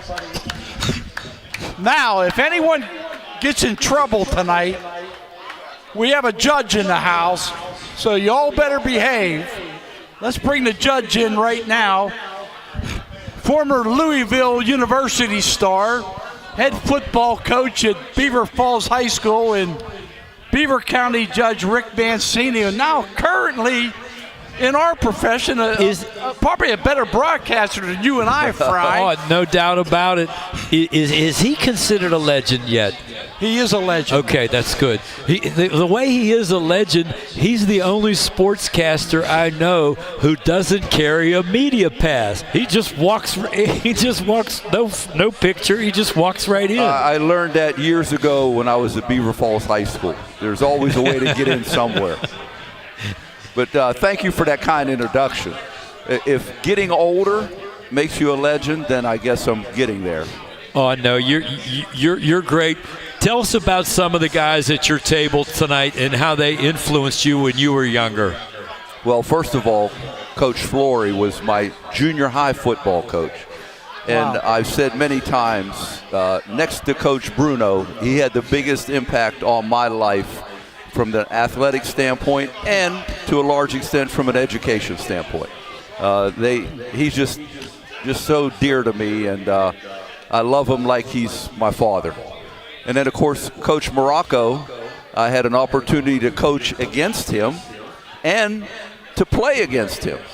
When he was coaching at Ambridge, I was playing at Beaver Falls.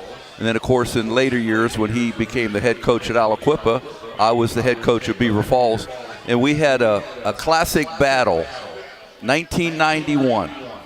He had His big year. Yes, they won the state championship that year. And he had a running back by the name of Chico Williams, I was just talking to Coach about him. And Chico was so good that people tend to forget that Ty Law was also on that team. Right. And that was a classic year. Right. As a matter of fact, up until that time, 2 teams made the playoffs. That year, to adjust to the state playoffs, 3 teams from our conference made the playoffs. We beat Riverside. Riverside beat Aliquippa, and Aliquippa beat us. So we ended up in a 3-way tie for the conference championship. And then, of course, Aliquippa made their way to the state. Right. Speaking of Chico Williams, Rick, I saw Chico run for 100 yards on a Friday night and 100 yards on a Saturday afternoon. They were playing Center High School. He had 100 yards around the first half, and lightning struck. They suspended the game until the next game. And the next day he came back and ran for another 100 on the Trojans. So he was a special talent. And if they played again on Sunday, he'd had another 100 yards probably. Yeah, no doubt about it. And you also mentioned 91. That's when Carl Flory's Riverside team, they successfully defended Steel Valley and their quarterback, Charlie Batch. They intercepted the last pass that he ever threw as a high school player. Well, listen, and not to correct you, even though I do that in court a lot. Yeah. Ron Shiro was the coach in 91. Okay, correct. Yes. But it was Riverside. Yeah, it was Riverside. Came up with the interception of yes, exactly. And of course, Coach Ursita, he was an assistant junior high coach when I played under Coach Flory as the head junior high coach. Right, you got it. And they have all had a tremendous impact on me. Rick, when you were the head coach at Beaver Falls, there's always a lot of chirping going on in the stands, in the community, anywhere in Beaver County. There's a lot of people that have an opinion. But one guy that you could always count on for good moral support was Bob Barrickman. No question. Bob had a tendency to keep high school sports in perspective. And he taught Bruce and I that. But he really set the tone as far as being fair with all of you coaches, I think, throughout the county. No doubt about it. And athletics in general can be a roller coaster ride. Yeah. You're up, you're down, you try to keep an even keel about things. And you multiply that times 10 when you're talking about the head coach, because everything falls on you. And certainly during my years at Beaver Falls, we had some good years and we had some not so good years. But Bob was always there. And he would come to my office, my law office, which was a couple blocks away from the studio. Right away, right there. And talk to me, good times and bad. And when things weren't going real well, he was always there to encourage me. And I'll never forget that. And I would tell him that every time I'd see him. Our good friend, Coach Don Phillips of Center High at the time, used to label those pundits $3 experts in honor of the $3 admission fee. You know, they would pay their $3 and suddenly become a genius. That's good. Well, I was just talking to Coach Lakovich. Aliquippa's obviously highly successful basketball coach. We were talking about that, about how people just show up at a game and they tend to think that they know everything that goes on. And they also double as refs, too. Well, that's true, too. But unless you're there day in, day out, and you go through all the rigors of the whole situation, especially coaching high school football. Because, you know, one thing that people don't realize, when it comes to high school kids, you have to make sure that they stay on board academically. You know, you think that's a foregone conclusion, but it's not always easy. And not everybody comes from the same background. Some kids have a little bit tougher road than others, and you have to recognize that, and you have to deal with that as much as what you deal with on the field. Well, Rick, again, I want to thank you for coming down tonight. It's always great to see you. A lot of good times we shared together with Bob, and you lose your sense of words at this point. The superlatives to talk about a man like Bob Barrickman. No question. You can't say enough. I mean, it's just not. It's not a cliche. The man was the real deal.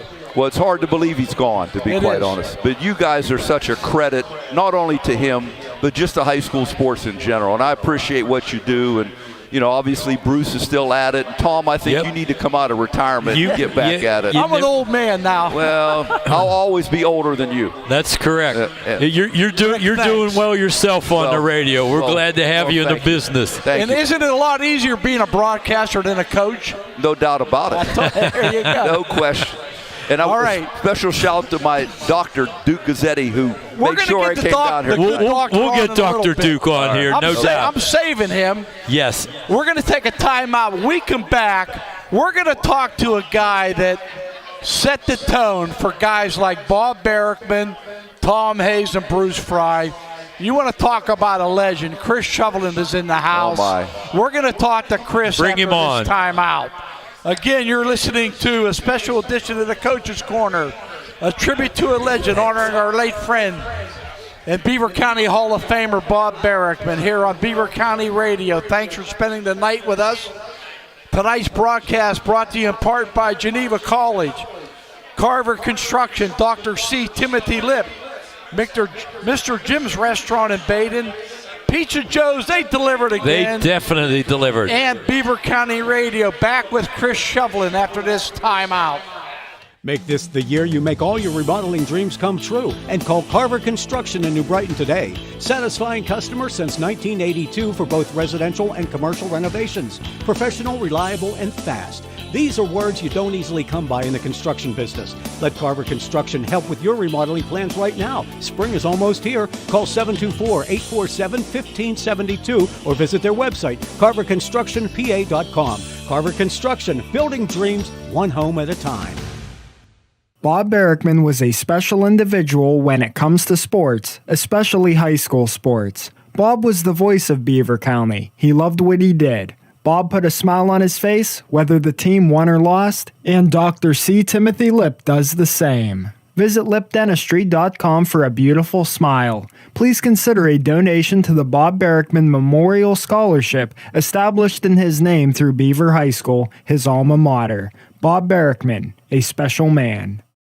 Think about the best breakfast or lunch you've ever had. Then think about Mr. Jim's Breakfast and Lunch Restaurant in Baden. Everybody's talking about it. Waffle Wednesday for mouth-watering waffles. French Toast Thursday, famous for a reason. And Wrap It Up Friday with all wraps just $5.99. Stop in Sunday before or after church or before or after Saturday errands. Mr. Jim's is open 7 a.m. to 2 p.m. Wednesday through Sunday. For food that's better than homemade, it's Mr. Jim's Breakfast and Lunch Restaurant, 25 State Street in Baden. Call 724-419-0886 for takeout. That's Mr. Jim's Breakfast and Lunch Restaurant.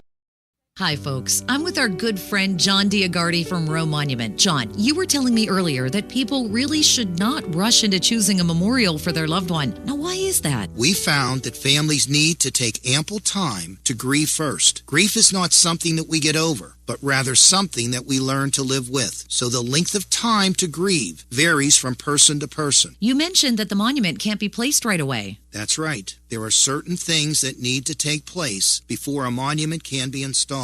So it's really worth taking time to think about how to plan and design a memorial that truly reflects a person's life. It's actually a healing activity that helps to alleviate grief. John, this makes a lot of sense. It does, and when the time is right to proceed, not only can Roe Monument help families choose and design their memorial, we can help them save as much as 50% by eliminating the middleman. Thank you, John. Folks, you can learn more simply by visiting RoeMonuments.com. My Heroes Sub Shop is honored to be part of the Bob Barrickman tribute. Bob was a special friend and enjoyed his love for sports. My Heroes Sub Shop salutes Bob for his dedicated service. Stop by or call My Heroes Sub Shop to place your order. Made fresh on the spot from steak, chicken, roast beef, ham, and much more. Located on Brighton Avenue in Rochester. Please consider a donation to the Bob Barrickman Memorial Scholarship, established in his name through Beaver High School. Bob Barrickman, a kind and talented man. Established in 1985, the Beaver Area School District Education Foundation is proud to continually support the students, teachers, and families in the Beaver Area School District. The Education Foundation is honored to have Bob Barrickman as a longtime friend and supporter, and his impact and voice will be missed deeply throughout the county. Scholarships are given annually to graduating seniors throughout the school district, and your support makes a difference in helping students as they continue their education in many different fields. For more information on how you can help, visit basdeducationfoundation.org today.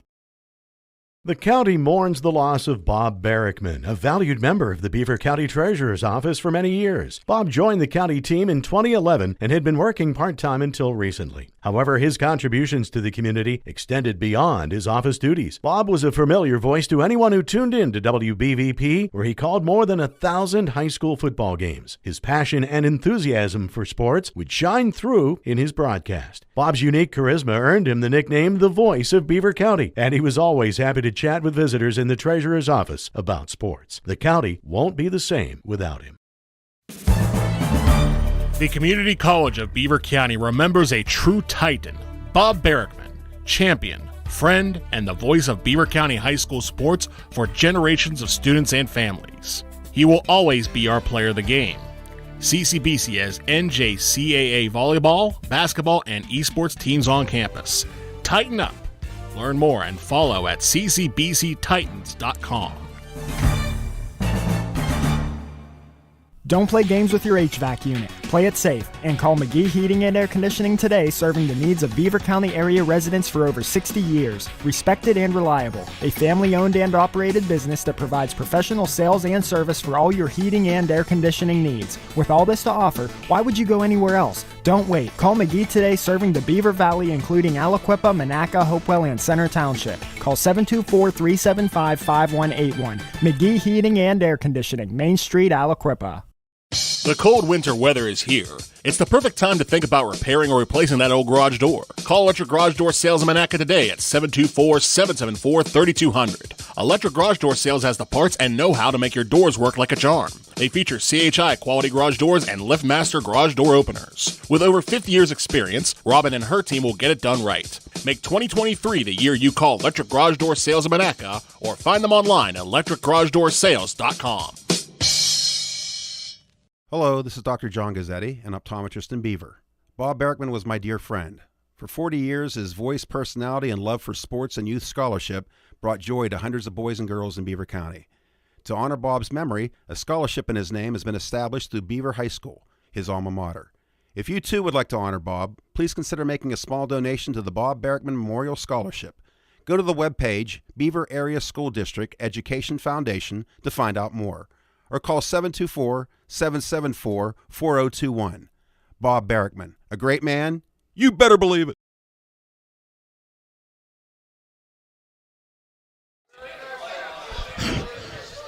And we're back to the brick house with good news, everybody. Listen up. We have hit our goal. Yes, indeedy. We've had an anonymous donation of $400 plus $200 more on top of that. Now, I'm not a math major. Frey is. I think that puts us at like $1,200. So, Mr. Sparks, get your checkbook ready. The radio station owes $1,000. So we're over $2,000 for the Bob Barrickman Memorial Scholarship Fund. All right, give yourselves a hand. You got it. Whoa. Thanks again to everyone. Thank you. It's going to go to a good use. I thought I'd keep it together, but way to make me cry. Well, our next guest, and I know he doesn't want to hear this because he's a humble guy, but someone that when I thought about getting into broadcasting, I thought, gee, I wish I could be like Chris Shovelin. I wish I could get on Beaver County radio and do some high school football. I never dreamed it would turn into nearly a 40-year career. I never was the broadcaster that Chris Shovelin was, but I had just as much fun as he did working with Bob. Chris Shovelin, Chris, thanks for being the trailblazer in Beaver County sports for guys like Bob, Bruce, and I. And you're still going strong, my friend. Welcome aboard, and thanks for being here. Tom, thank you. Those are very kind words, undeserving. We're all just storytellers in this thing, aren't we? I mean, that's what our job really is to go out and talk about the young people who play the games and the coaches who teach them the artistic art of football and basketball and so on and so forth that they do. It's just it's an honor to be a storyteller at this level and at any level. I mean, you saw that Jim Nance just retired from the NCAA's Final Four the other night, and all he talked about was being the storyteller, and that's where we've been. And it's been a pleasure and an honor for us to do that here in our hometown. Well, I personally would thank you for having the brains to set up and implement in 1989 roughly. First of all, the sponsors changed, but the bottom line is the scoreboard wrap-up show. Before there were cell phones and people calling you from games, we were at payphones, as well as the Coach's Corner. Tell us how those came to pass. Well, it's because of guys like this one right here, Bob Skurlik, of course, who wanted us to come down here and broadcast live from his venue, which we're still doing. I mean, how many years later? 35, 36 years later. And Bob Barrickman was such a big part of that because, I mean, let's face it, Bob wasn't just a storyteller. He was a personality. He was a character. You know, I talk all the time about how many unique people there are in this business. And if you look at things, I mean, Beaver County has had Joe Tronzo with the Beaver Falls News-Tribune. You talk about a sports storyteller and a sports personality. Mike White of Pittsburgh Post-Gazette fame as far as high school football is concerned. And then you talk about Bob Barrickman. I mean, he fits right in with those legendary people who were not only the great storytellers, but the great personalities of this business as well, and always made you feel like you were important, no matter if you were the water boy or if you were the star running back. Chris, when did you know that Bob was going to be a special talent? How soon into his career? When I stole him from WNBA. because back, he was there with Guy Junker. He was. Back in the day, WBVP and WNBA did not like each other. They were rivals. Was like Notre Dame and Southern Cal. It pretty much was. It was Cleveland, Pittsburgh, basically. And Bob was working for WNBA at the time.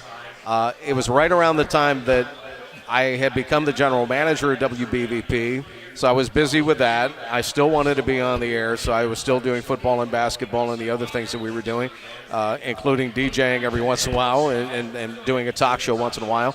So I needed some help. Plus, around that same time, I started working with Robert Morris University doing their basketball games.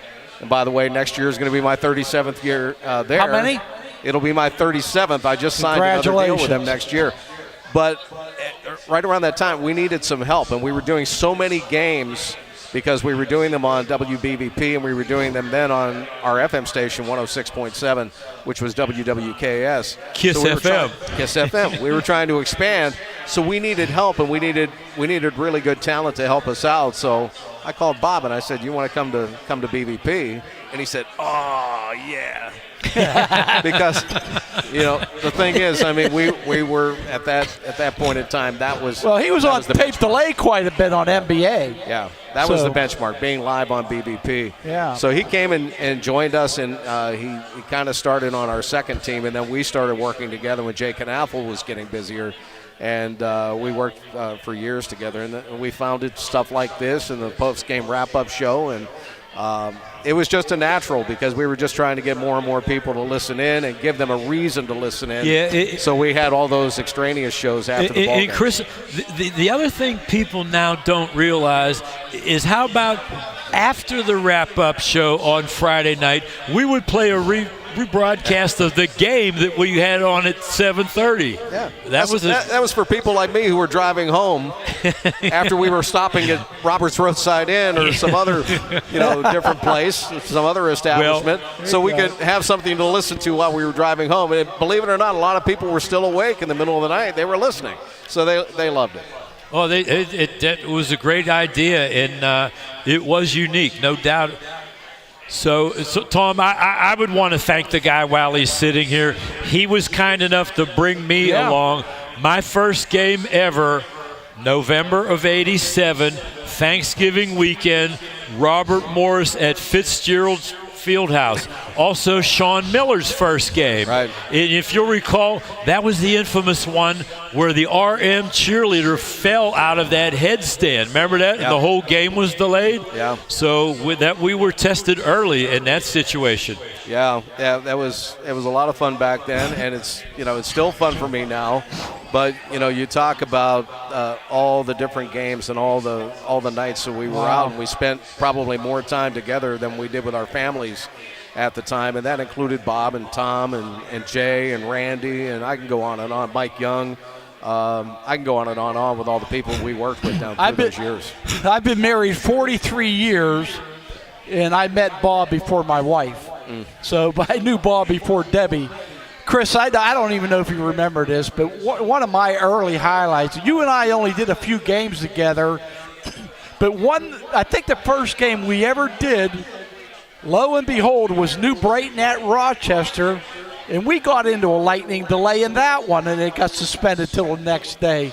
I can't even remember what year it was, but that was always a highlight for me to be able to get in the booth and work a couple games with you. And then when our dear friend Jim Frederick retired back in 2012, Bob asked me to take over the lead play-by-play job on WNBA.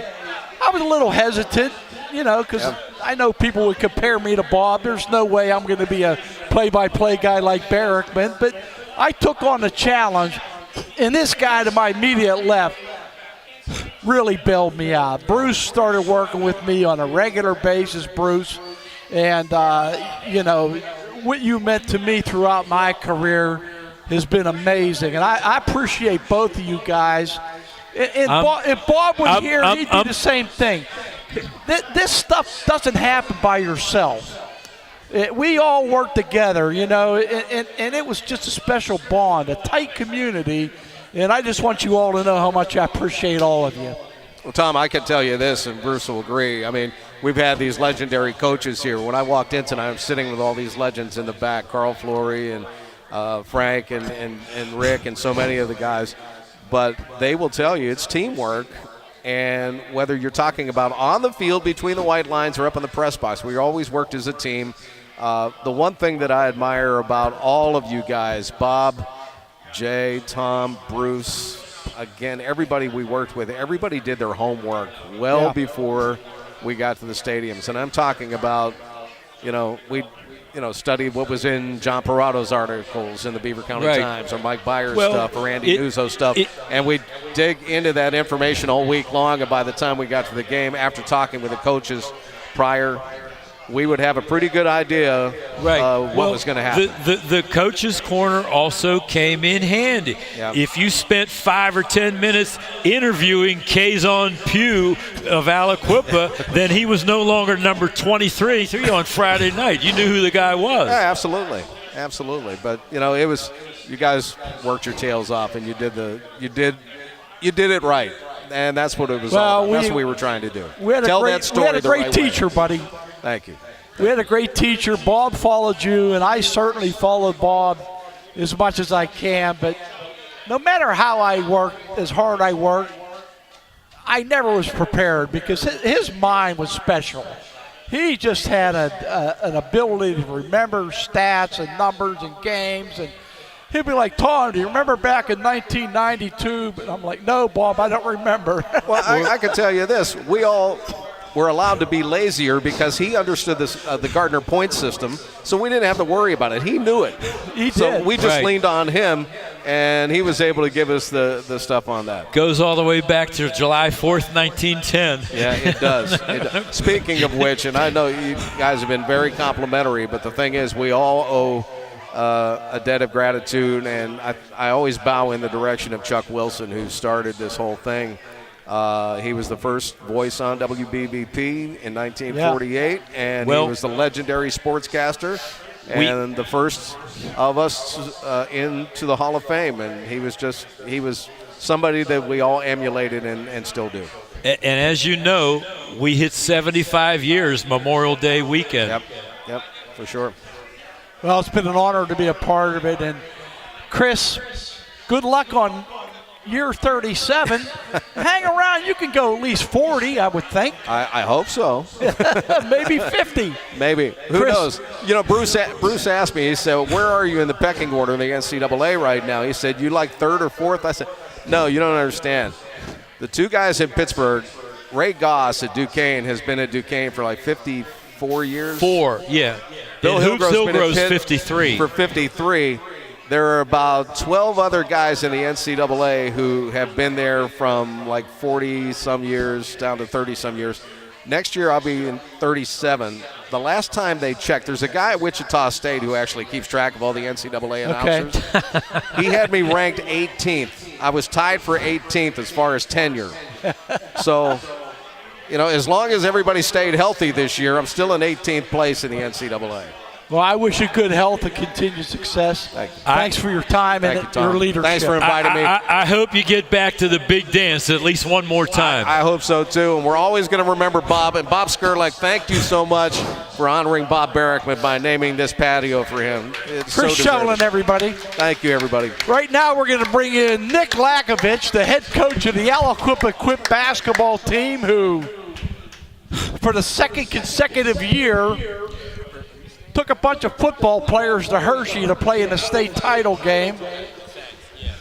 And one of his players from the 2016 championship season, Kazon Pugh, we're going to hear from Kazon after we talk to Nick.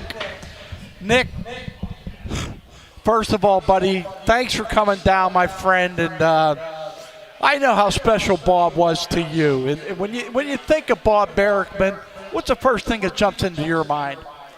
Wow. Great guy. Forget everything else. Great person.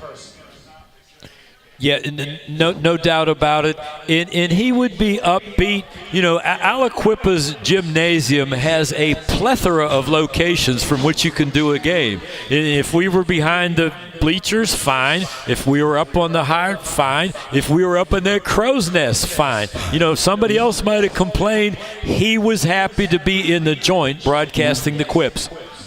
Yep, absolutely.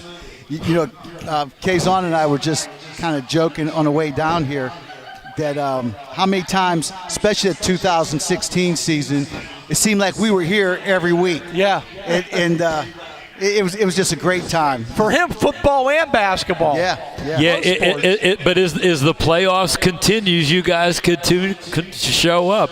And we will always be grateful to Shazam and his teammates for carrying that big old Hershey bar into the elevator and coming up to our 5th level broadcast while the Harrisburg media fumed. Where are these guys? We want to do interviews. Well, they're on Beaver County Radio. Right, Shazam? Am I lying? Well, I had Kazon, Scatter, Jasir, and you in a picture, and that just came up on Facebook from a 7-year memory that I posted. So those were good times. We're going to talk to Kazon Pugh, one of the greatest athletes to come out of Aliquippa, and that's saying a lot, Nick, because the Quips are noted for athletics. But, Nick, your second stint, we're glad that you're back. We're not going to talk about the nonsense that happened that precipitated your unnecessary departure. You know, I believed in you and supported you from day one through all that nonsense, and I'm glad that you're back on the bench where you belong. Yeah, it's been great. You know, people don't realize we've gone to the last 5 years. We went to 4 state championships, and I couldn't be happier. It's just, and first of all, congratulations on being the Post-Gazette boys basketball coach of the year for this past season. We think that's a great accomplishment in bringing that home to Beaver County. But more importantly, that you do it with like one hand behind your back, because you don't get half of your team until Christmas. And that's it. As I like to say on the radio, Jeff Capel goes to Lincoln Park basketball games. Pat Narduzzi goes to Aliquippa basketball games. There's a difference. Mm-hmm. No, absolutely. But you get them together, you get the legs transition from the gridiron to hoops, and you bravely go about your business, and we're grateful for that. Hey, I appreciate that. Thank you. Nick, when you look at this team this year, I don't think enough people talk about the absence of Brandon Banks. I mean, Brandon had shoulder surgery. That's a good guard that you didn't have all year long. So talk a little bit about missing him and how's he doing health-wise. Have you talked to him lately? Oh, yeah, we see him pretty much every day. He's coming along fine, and you're right. That was a tremendous loss. And, you know, we lost Marcus Council, I don't know, about a week and a half before the state championship game. He had to have surgery. That was another starter, you know, we were missing. But, hey, it is what it is. You know, like Mike Tomlin says, next man up. Yeah. Do you feel that the fact that not only have your players been to Hershey in football, but they've been to basketball, do you believe that's an edge for you when you get to the Giant Center in Hershey, the fact that you've been under those bright lights? Yeah, no, absolutely. It has to be a positive, definitely. Nick, thanks for coming down. It's so good to see you. When you texted me yesterday and asked me what time, I'm like, oh, great, Nick's coming down. And I'm so happy you're back in the saddle. Thanks again for all that you've done for Aliquippa basketball. And if you don't mind giving the headset to that man to your left, we're going to talk to Kazon Pugh for a second. Kazon, let me just publicly state this. When our friend Bob Barrickman passed, one of the first texts I got was from you on Messenger. And you expressed your condolences and how sad you were. That meant the world to me, because nothing meant more to Bob than the athletes that he covered. And to know that you cared enough to reach out to me, to check on me, and offer the condolences on the loss of Bob, it meant the world to me. And I know it would have meant the world to Bob. Thank you so much for that. And what are your memories of Bob in the booth? Oh, Bob, man. Still to this day, Coach Nick will tell me, man, Chucky is his favorite player. Oh, he loved him some Chucky. I know. There's no doubt. To be honest with you, you can drive right over the bridge and go to Chucky Humphreys is still up on the wall. Moments that we created, you know, and when Bob and you guys were on the radio, that would just hype us up, man. That's why we was here every week, because, you know, spotlights and stuff. You know, growing up, that was like the thing. That's what we were looking forward to, and rings, and this is the stuff we wanted. You know, we just kept our heads straight. Well, you might not know it, but you gave him one of his career thrills, because he absolutely loves and drools over state champions, but you went one better. Undefeated state champions. That's something that he always appreciated. Thank you. Appreciate it. 30-0. 2016, the Aliquippa Quips. Kazon, when you think back on your career at Aliquippa, so much success in football and basketball, and what's going on now with the new stadium? I'll bet you wish you could have played in a house like that, but it's long overdue, isn't it? Yeah, I really wasn't looking forward to that question because I was a little jealous. But I'm just so happy, man. Everything is changing, and, you know, it's changing for the better, man. This is what the kids needed, you know. I'm just really happy. I'm excited for the new upcoming. It's also good to see one of your former peers, Darian Fields, getting involved with Aliquippa. You know, he's been a great help for Coach Nick here, and he's just he's a very good mentor to the players. You know, when they come up to interview, he's not standing there saying do this, do that. He just wants to hear it and go along with the flow, make sure everything's on the level. But he's just a very good liaison between the kids and the adults, which you need. Yeah. So, man, Darian, he a good kid, man. Like I said, we all were, man. We just stuck together, man. You were a special group. Yep. You know, Bob and I would talk about this, Kazon. I told you earlier, of all the schools that we cover, we don't get to know all the kids really well.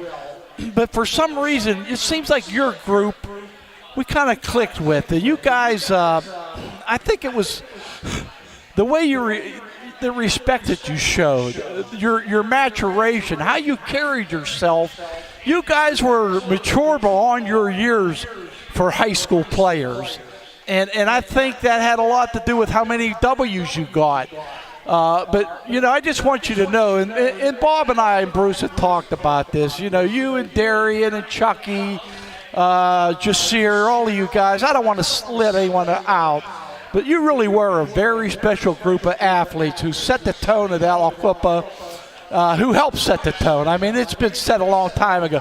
You carried on that tradition to another level, and I want to publicly thank you, and on Bob's behalf, for so many great games, so many great times. Well, I'll tell you what, I love you guys, and I'll never forget the fun we had. Well, that's the beauty of your community, though, is because those dudes like Cam Lindsay and DJ Walker were hanging on a fence when you were playing, so now they're playing, because there's always that mentality at Aliquippa that we were great before you, we're going to be great after you, so you might as well do your thing now, right? Am I lying?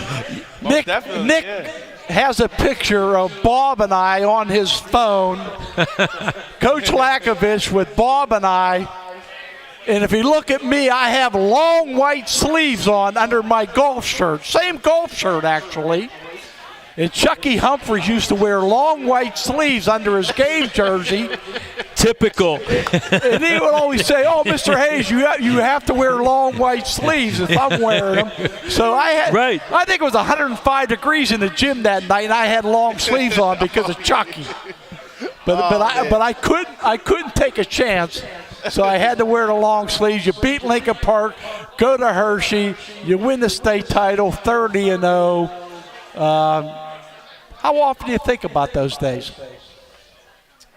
Often. Yeah. A lot. How about? And Coach Nick was just talking, and this feels better now than when I first got it. Is that right? Yeah. His ring. The older you get. Right? How about your gold medal? Where's that? I honestly don't even know. I didn't even care about it. I wanted this. You want got the ring. Yeah. Well, you got it. Yeah. But I really want to give a thanks to Coach Nick, though, for sure, man, because I've been to a lot of state championships. You know, I've been to track and football, and that was just based off of athleticism. Man. You know, basketball was more like a grow-up type deal. He made us into the men. We took it to the outside things, and he'll tell us to don't do nothing stupid in the street. Don't, he would make sure our grades and stuff was up to par, and a bunch of stuff, man. So a bunch of that stuff. Nick's the best. Winning. He told us. How about his favorite at a timeout when he's trying to get your team's attention? Quick story. Let me tell you about the time. Let me tell you about the time we fell behind by 16 against such and such. And then, pull the play, do something. Quick story.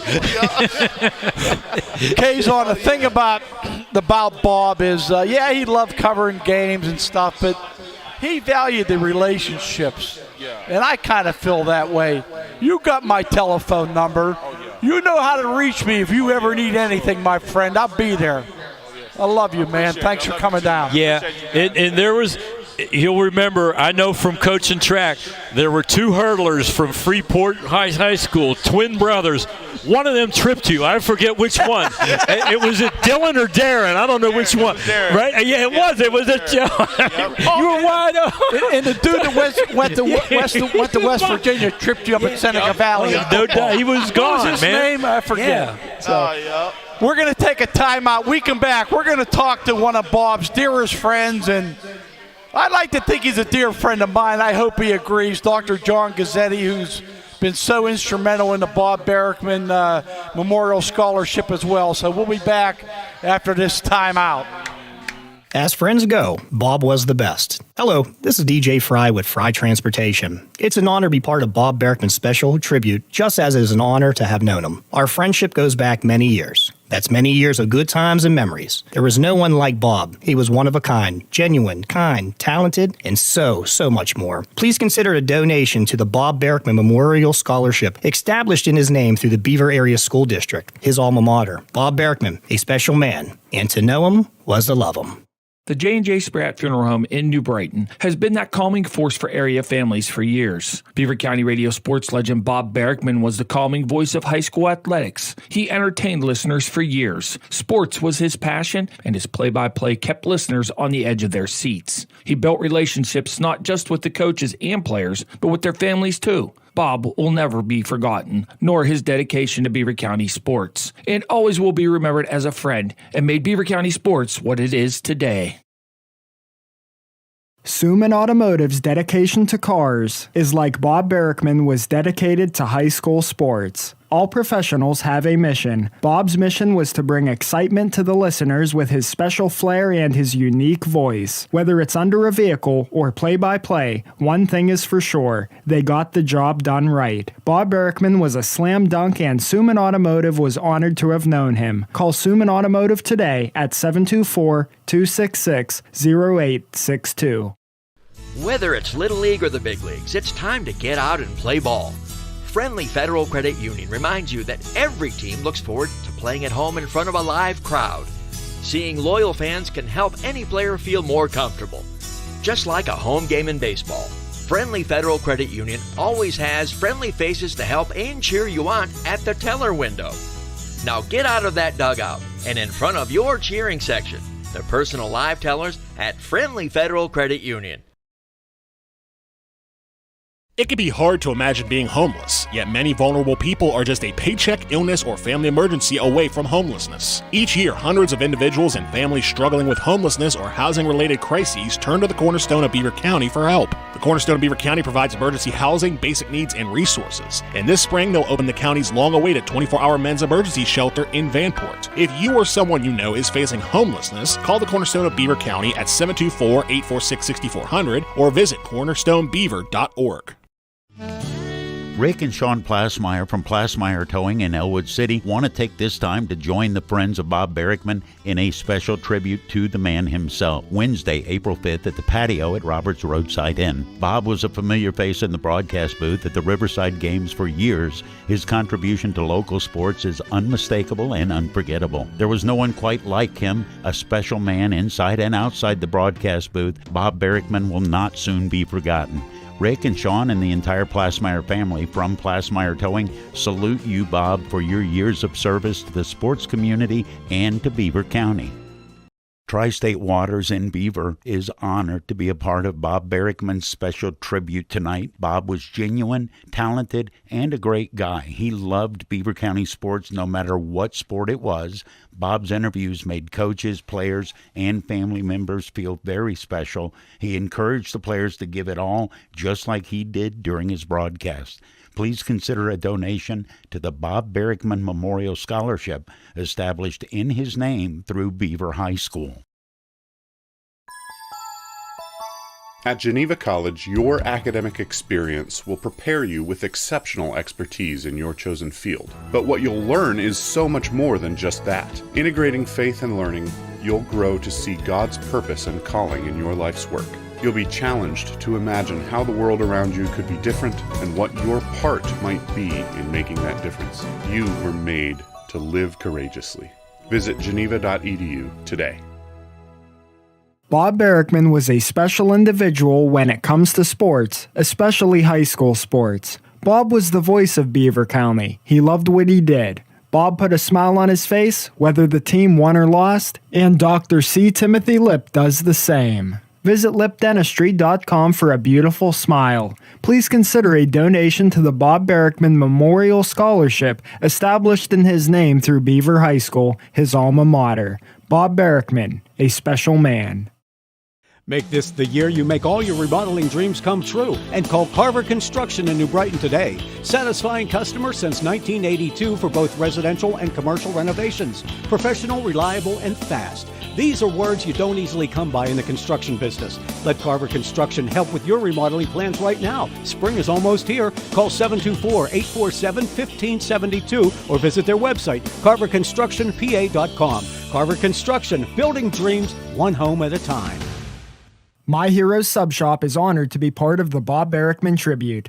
Bob was a special friend and enjoyed his love for sports. My Heroes Sub Shop salutes Bob for his dedicated service. Stop by or call My Heroes Sub Shop to place your order. Made fresh on the spot from steak, chicken, roast beef, ham, and much more. Located on Brighton Avenue in Rochester. Please consider a donation to the Bob Barrickman Memorial Scholarship, established in his name through Beaver High School. Bob Barrickman, a kind and talented man.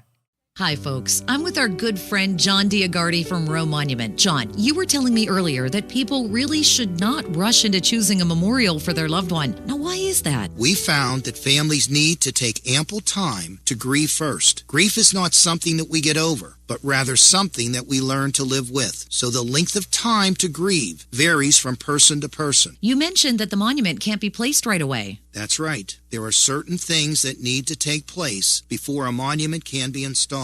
So it's really worth taking time to think about how to plan and design a memorial that truly reflects a person's life. It's actually a healing activity that helps to alleviate grief. John, this makes a lot of sense. It does, and when the time is right to proceed, not only can Roe Monument help families choose and design their memorial, we can help them save as much as 50% by eliminating the middleman. Thank you, John. Folks, you can learn more simply by visiting RoeMonuments.com. Think about the best breakfast or lunch you've ever had. Then think about Mr. Jim's Breakfast and Lunch Restaurant in Baden. Everybody's talking about it. Waffle Wednesday for mouth-watering waffles. French Toast Thursday, famous for a reason. And Wrap It Up Friday with all wraps just $5.99. Stop in Sunday before or after church or before or after Saturday errands. Mr. Jim's is open 7 a.m. to 2 p.m. Wednesday through Sunday. For food that's better than homemade, it's Mr. Jim's Breakfast and Lunch Restaurant, 25 State Street in Baden. Call 724-419-0886 for takeout. That's Mr. Jim's Breakfast and Lunch Restaurant. Rick and Sean Plasmeyer from Plasmeyer Towing in Elwood City want to take this time to join the Friends of Bob Barrickman in a special tribute to the man himself. Wednesday, April 5th at the patio at Roberts Roadside Inn. Bob was a familiar face in the broadcast booth at the Riverside Games for years. His contribution to local sports is unmistakable and unforgettable. There was no one quite like him, a special man inside and outside the broadcast booth. Bob Barrickman will not soon be forgotten. Rick and Sean and the entire Plasmeyer family from Plasmeyer Towing salute you, Bob, for your years of service to the sports community and to Beaver County. And welcome back again to the Bob Barrickman Sports Patio at Roberts Roadside Inn. Thanks again to Bob Skurlick, the proprietor, owner, the head honcho, if you will, of this joint. And we want to thank Bob for not just tonight, Bob, but over 35 years of hosting us down here. Some of the best times of my life have been spent in this building, and we appreciate it. With us right now, Dr. John Gazzetti and the eye for inches update. I'll tell you, if we had a measurement, Barrickman would say, hey, let me get out the eye for inches update. I think he's short. Sure enough, he was short because he went to Dr. Gazzetti for the eyes. It all depends on the spot of the football. That's true. That's so true. That's one of his favorites. John Gazzetti, affectionately known as Duke. Duke, I know you and I feel the same way. This could have been definitely one of the top one or two deaths that we've had to encounter in our life. You just don't lose a guy as special as Bob Barrickman without feeling horrible, and I know that he loved you dearly, and he meant the world to you. Two-way street, Tom. You know, nobody here in this room knew Bob longer than I did. I met him in 1971. We were friends for over 50 years. And like you, I felt that Bob was like a brother to me. And as you've said many times, not only was he a great broadcaster and great sports personality on the air, but he was an even better person. He was one of the most unique people you'd ever want to meet. I miss him and think about him every day. And I just want to reiterate your thoughts about hosting this tonight, having Bob Skurlick put this together, to name the patio after Bob, to have the Education Foundation of Beaver High School to be here to raise, and at this point, over $2,200 tonight just for that awesome cause. It's wonderful to bring you out of retirement, Tom, to have Bruce Frey here, all you guys from Beaver County Radio. It's been a real pleasure and an honor for me to be part of it, and thank you for asking. You mentioned Bob at age 15, and that's where we talk about him being the eternal optimist. He goes and cuts school for the 1971 Pittsburgh Pirate baseball opener at Three Rivers Stadium. He has a random appearance with a Pittsburgh press, if you will, roving reporter who says, taking opinion surveys, says, Bob Barrickman of Beaver County, how do you think the Bucks will do this year? Bob says, I think they'll go all the way. So what happened 6 months later? Roberto Clemente in the 1971 World Series. Right. They went all the way. They went all the way. And he has that framed in his house. It's right on the wall. Yep. Actually, he has a framed picture of Roberto Clemente that I gave him. It was signed by Roberto Clemente Jr. And I was proud to have it, but I knew that Bob would like it even more in his den, his sports memorabilia den. And I was happy to give him that as a housewarming gift when he moved back to his old house. But we could spend hours talking about Bob Barrickman. We have. And he was just that well loved, that just unique of a person. I mean, I don't think it was mentioned tonight about his encyclopedic brain. He could spell words backwards faster than you and I could spell them forwards. I don't know if that was mentioned tonight or not, but his knowledge of sports. I still work out to the music he put on my MP3 player. Motown. Got to be Motown. Right, but Duke, I don't know if he ever told this to you, but he was bummed out. If you'll recall, his birthday is September 1st. That's right. But he always told me on these road trips he felt bad that his birthday wasn't 2 days later, September 3rd. So the Temptations could sing, "It was the 3rd of September, the day I'll always remember." I mean, he really wanted it to be born on September 3rd. But how appropriate for you to name this place Brick House. Yeah, the famous every night when it's Sunday night. Yeah. That was the first song. Remember he had those milk cartons full of albums? Yeah, they would sit right, that's he how and I DJ'd together. We did everything Well, together. the general public knows him as a broadcaster, but John, you and I are in that circle of his friends. That the thing I think the greatest attribute that Bob had was that he wanted all of his friends to be friends. That's right.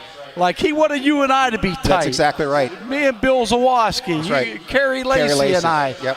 He wanted all of us to love each other, and that permeated throughout his life. Because he associated with good people, and good people like good people. That's why you and I become friends. That's why Bruce Frey's a good friend. I mean, he's associated with good people. Anybody that he didn't want to be associated with, he went down, talk them. He would call him a zero, as you mentioned earlier. Right, that's as bad as it got. A total zero. That was it. You never heard him swear. I never heard him swear once in his life. He was just that kind of a kind person. And you're right. We love each other because Bob loved us. And that was the connection. That was the linear relationship. Right. What has been your role in the Bob Barrickman Memorial Scholarship? You're a business owner in Beaver. Yes, but I'm happy to say that I was also named a trustee emeritus of the Education Foundation. I served on the very first board of the Beaver Area School District Education Foundation when it was established back in 1985. I spent about 40 years, no, that can't be that long. Maybe 30 years off and on that board until I finally left the board, and then they brought me back as an emeritus. So I'm on now, I guess, for my life.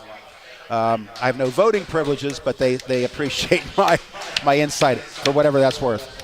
But whenever Bob passed away, the sisters wanted to, and by the way, it was great to have Mary Lou and Barb here tonight, wasn't it, to see their baby brother be so honored? Mary Lou and Barb. So Barb's still here. I think Mary Lou may have gone. Oh, there's Mary Lou over there. And Mary Lou's sons, Ryan and Jeff, who were here. Anyway, the sisters came to me about establishing a scholarship, and I mentioned that the Education Foundation has a natural conduit to do that. So they didn't have to go and get any kind of legal or accounting, I don't know what the word would be, regulations to establish one on their own. So they agreed that the best way to do it would be to have the money funded through the Education Foundation, have a scholarship established. As monies are donated to that scholarship, they accrue interest because of all the... Sustains it. Exactly. And there's over $1 million in assets in that foundation, so you can imagine the interest that accrues. So we're hoping that this can be a long-lasting, sustaining scholarship for years to come. Even if we give only $1,000 a year to a graduating senior who wants to major in either communications, journalism, or broadcasting, if we can perpetuate this, maybe it can last 20 to 25 years. So I'm grateful for tonight's donations. Very well done. John Gazzetti. Bob would have loved this tonight, Tom. Duke. Yeah, please I just want to thank you for, as well as you treated our friend for your whole life. Well, you were someone he loved and trusted dearly. Just like you, Tom. I wore my B hat tonight. B for Beaver, B for Bob, B for Barrickman, B for Beaver County Radio, and B for Bob Skurlick. He never showed favoritism, but he loved the maroon and gray. Yeah, there's no doubt about it. That's where his heart was. That's where I met him, 1971, Beaver High School. Yeah, so we're going to take another timeout. We come back. We got a couple more guests. I want to talk to John Rose and John Parado. Duke, thanks for being here, my friend. Love you, buddy. It's my honor, Tom. My honor, Tom. Thank you so much, Bruce. Too. Keep it going. Thanks, pal. Thanks for all keep your up the good work. Thank yes. you. Thank you, Beaver County Radio, for doing this for Bob. And again, we want to thank our generous sponsors tonight, the County Board of Commissioners, Electric Garage Doors, McGee Heating and Cooling, the Community College of Beaver County, D&G Rentals, and of course Beaver County Radio, Gazzetti Optometric, you just heard the great doctor, Frey Transportation, the J&J Spratt Funeral Home, Summit Automotive, Friendly Federal Credit Union, and Beaver County Radio again, Plasmeyer Towing, Tri-State Waters, Stevie Nicks from My Hero Sub Shop, Rome Monument, and the cornerstone of Beaver County, also brought to you in part by Geneva College, Carver Construction, Dr. C. Timothy Lipp, Mr. Jim's Restaurant in Baden, Pizza Joe's in Beaver. And again, thanks to Robert Skurlick here at the Bob Barrickman patio at Roberts Roadside, affectionately known as the Brick House. We'll be back after this timeout. Don't play games with your HVAC unit. Play it safe and call McGee Heating and Air Conditioning today, serving the needs of Beaver County area residents for over 60 years. Respected and reliable. A family-owned and operated business that provides professional sales and service for all your heating and air conditioning needs. With all this to offer, why would you go anywhere else? Don't wait. Call McGee today, serving the Beaver Valley, including Aliquippa, Monaca, Hopewell, and Center Township. Call 724-375-5181. McGee Heating and Air Conditioning, Main Street, Aliquippa. The county mourns the loss of Bob Barrickman, a valued member of the Beaver County Treasurer's Office for many years. Bob joined the county team in 2011 and had been working part-time until recently. However, his contributions to the community extended beyond his office duties. Bob was a familiar voice to anyone who tuned in to WBVP, where he called more than 1,000 high school football games. His passion and enthusiasm for sports would shine through in his broadcast. Bob's unique charisma earned him the nickname the Voice of Beaver County, and he was always happy to chat with visitors in the Treasurer's Office about sports. The county won't be the same without him. Hello, this is Dr. John Gazzetti, an optometrist in Beaver. Bob Barrickman was my dear friend. For 40 years, his voice, personality, and love for sports and youth scholarship brought joy to hundreds of boys and girls in Beaver County. To honor Bob's memory, a scholarship in his name has been established through Beaver High School, his alma mater. If you too would like to honor Bob, please consider making a small donation to the Bob Barrickman Memorial Scholarship. Go to the webpage, Beaver Area School District Education Foundation, to find out more, or call 724-774-4021. Bob Barrickman, a great man, you better believe it. The cold winter weather is here. It's the perfect time to think about repairing or replacing that old garage door. Call Electric Garage Door Sales in Monaca today at 724-774-3200. Electric Garage Door Sales has the parts and know-how to make your doors work like a charm. They feature CHI quality garage doors and LiftMaster garage door openers. With over 50 years experience, Robin and her team will get it done right. Make 2023 the year you call Electric Garage Door Sales in Monaca, or find them online at electricgaragedoorSales.com. The Community College of Beaver County remembers a true titan, Bob Barrickman, champion, friend, and the voice of Beaver County high school sports for generations of students and families. He will always be our player of the game. CCBC has NJCAA volleyball, basketball, and esports teams on campus. Tighten up.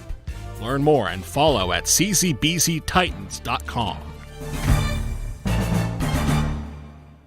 As friends go, Bob was the best. Hello, this is DJ Frey with Frey Transportation. It's an honor to be part of Bob Barrickman's special tribute, just as it is an honor to have known him. Our friendship goes back many years. That's many years of good times and memories. There was no one like Bob. He was one of a kind, genuine, kind, talented, and so much more. Please consider a donation to the Bob Barrickman Memorial Scholarship, established in his name through the Beaver Area School District, his alma mater. Bob Barrickman, a special man, and to know him was to love him. Whether it's Little League or the big leagues, it's time to get out and play ball. Friendly Federal Credit Union reminds you that every team looks forward to playing at home in front of a live crowd. Seeing loyal fans can help any player feel more comfortable. Just like a home game in baseball, Friendly Federal Credit Union always has friendly faces to help and cheer you on at the teller window. Now get out of that dugout and in front of your cheering section, the personal live tellers at Friendly Federal Credit Union. Suman Automotive's dedication to cars is like Bob Barrickman was dedicated to high school sports. All professionals have a mission. Bob's mission was to bring excitement to the listeners with his special flair and his unique voice. Whether it's under a vehicle or play-by-play, one thing is for sure, they got the job done right. Bob Barrickman was a slam dunk and Suman Automotive was honored to have known him. Call Suman Automotive today at 724-266-0862. The J&J Spratt Funeral Home in New Brighton has been that calming force for area families for years. Beaver County radio sports legend Bob Barrickman was the calming voice of high school athletics. He entertained listeners for years. Sports was his passion, and his play-by-play kept listeners on the edge of their seats. He built relationships not just with the coaches and players, but with their families too. Bob will never be forgotten, nor his dedication to Beaver County sports, and always will be remembered as a friend and made Beaver County sports what it is today. Tri-State Waters in Beaver is honored to be a part of Bob Barrickman's special tribute tonight. Bob was genuine, talented, and a great guy. He loved Beaver County sports no matter what sport it was. Bob's interviews made coaches, players, and family members feel very special. He encouraged the players to give it all, just like he did during his broadcast. Please consider a donation to the Bob Barrickman Memorial Scholarship established in his name through Beaver High School. It can be hard to imagine being homeless, yet many vulnerable people are just a paycheck, illness, or family emergency away from homelessness. Each year, hundreds of individuals and families struggling with homelessness or housing-related crises turn to the Cornerstone of Beaver County for help. The Cornerstone of Beaver County provides emergency housing, basic needs, and resources. And this spring, they'll open the county's long-awaited 24-hour men's emergency shelter in Vanport. If you or someone you know is facing homelessness, call the Cornerstone of Beaver County at 724-846-6400 or visit cornerstonebeaver.org. At Geneva College, your academic experience will prepare you with exceptional expertise in your chosen field. But what you'll learn is so much more than just that. Integrating faith and learning, you'll grow to see God's purpose and calling in your life's work. You'll be challenged to imagine how the world around you could be different and what your part might be in making that difference. You were made to live courageously. Visit geneva.edu today.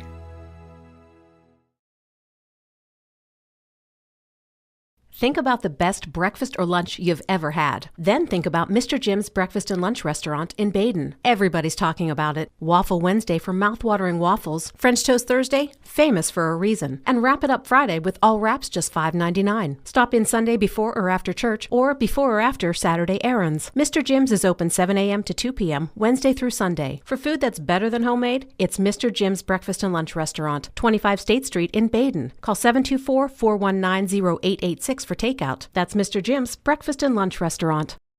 Make this the year you make all your remodeling dreams come true and call Carver Construction in New Brighton today. Satisfying customers since 1982 for both residential and commercial renovations. Professional, reliable, and fast. These are words you don't easily come by in the construction business. Let Carver Construction help with your remodeling plans right now. Spring is almost here. Call 724-847-1572 or visit their website, carverconstructionpa.com. Carver Construction, building dreams one home at a time.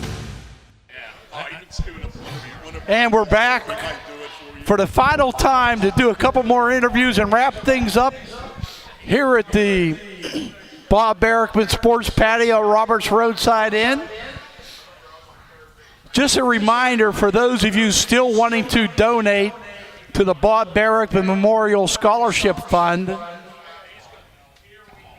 you can send your donation to BASDEF 1300 5th Street, Beaver, PA 15009, and just put Barrickman in a memo pad. Yep. Okay, that's BASDEF 1300 5th Street, Beaver, PA 15009, Barrickman. Beaver Area School District Education Fund. $2,000. Yeah, I'm sure Bob would use that in Scrabble and make a word from it, but that's the way it goes. We have a pair of Johns. With a guy right now that really has became a close friend of all of ours, Bruce, but I think he liked Bob a little bit better than you and I, but that's okay. John Rosa, currently the athletic director at Freedom High School, soon to be the new athletic director at Western Beaver High School. John, first of all, thanks for your friendship and what you've meant to Bob.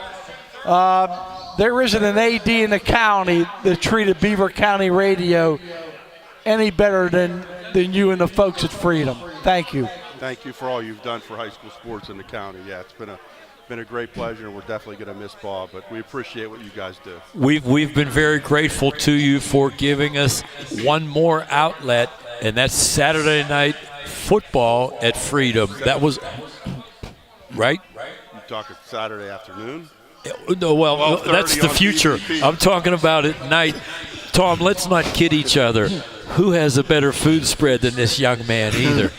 Let's be real. Why do we go to the Well, I told him, though, he's got to keep Saturday afternoon football. For now, yeah. John Parato's a Western Beaver grad. He'll tell you, leave it alone. The legend right there. There you go. But John, on a somber note, let's not kid ourselves. The 2020 NFL Pro Football Hall of Fame class, because of the pandemic, was deferred to 2021. That means that weekend in August of 2021, there were 21 total players being inducted into the NFL, the Pro Football Hall of Fame in Canton, Ohio. Only one of those players had his entire high school football team show up on a bus with their coaches. Tell us about that one. Well, that was just a great experience, and you know, because we invited you and Bob. We're talking about Jimbo Covert, by the way, his induction in August 2021. What a super person Jimbo is, and a great player and a great contributor to our district. He's done a super job for us with raising money, and we're very grateful to have Jimbo. We're talking about Bob Barrickman. Please rest assured, because I was sitting next to the guy the entire day. It was a really meaningful experience for him. I would go as far as to say, guys, and Tom, you've been around, his last full final season, 2021 in football, I think was his greatest season ever, because it began with this trip to Canton, Ohio with these young men, and it ended with 2 state champions in football for the first time and only time in Beaver County history. Good point. I believe that was his greatest season of high school football. You could be right. He expressed it enough times on road trips, but you guys set the goal. We should also add that you go to Freedom High School, you get on the bus, they give you a number 75 white Covert jersey, you drive to Canton, and they give you box lunch while you're on the bus. Park, they give you what's it called, a QR code. You hold it up at the Hall of Fame for free admission. You go to the Hall of Fame for 4 hours. You walk down the hill to the bus, and guess what? Coach Rosa and his staff are serving a cookout dinner. You talk about living off the fat of the land. We were very elated to do that. Then you go back in for the nighttime ceremony. But how about the way your dudes erupted when Jimbo got on that podium? Yeah, it was a great day, and I know Bob really loved what Jimbo stood for at Freedom, and that's why I reached out to him and you, Bruce, to see if you guys wanted to go with us that day, and we're happy that you did. I know that Bob smiled all day. That was a great day. Nonstop. And he talked about that day for the next 2 years. I mean, every time I would see him, he would be like, I can't thank you enough for inviting us, and that was just a special moment. So it was a great experience. It's something I'll never forget.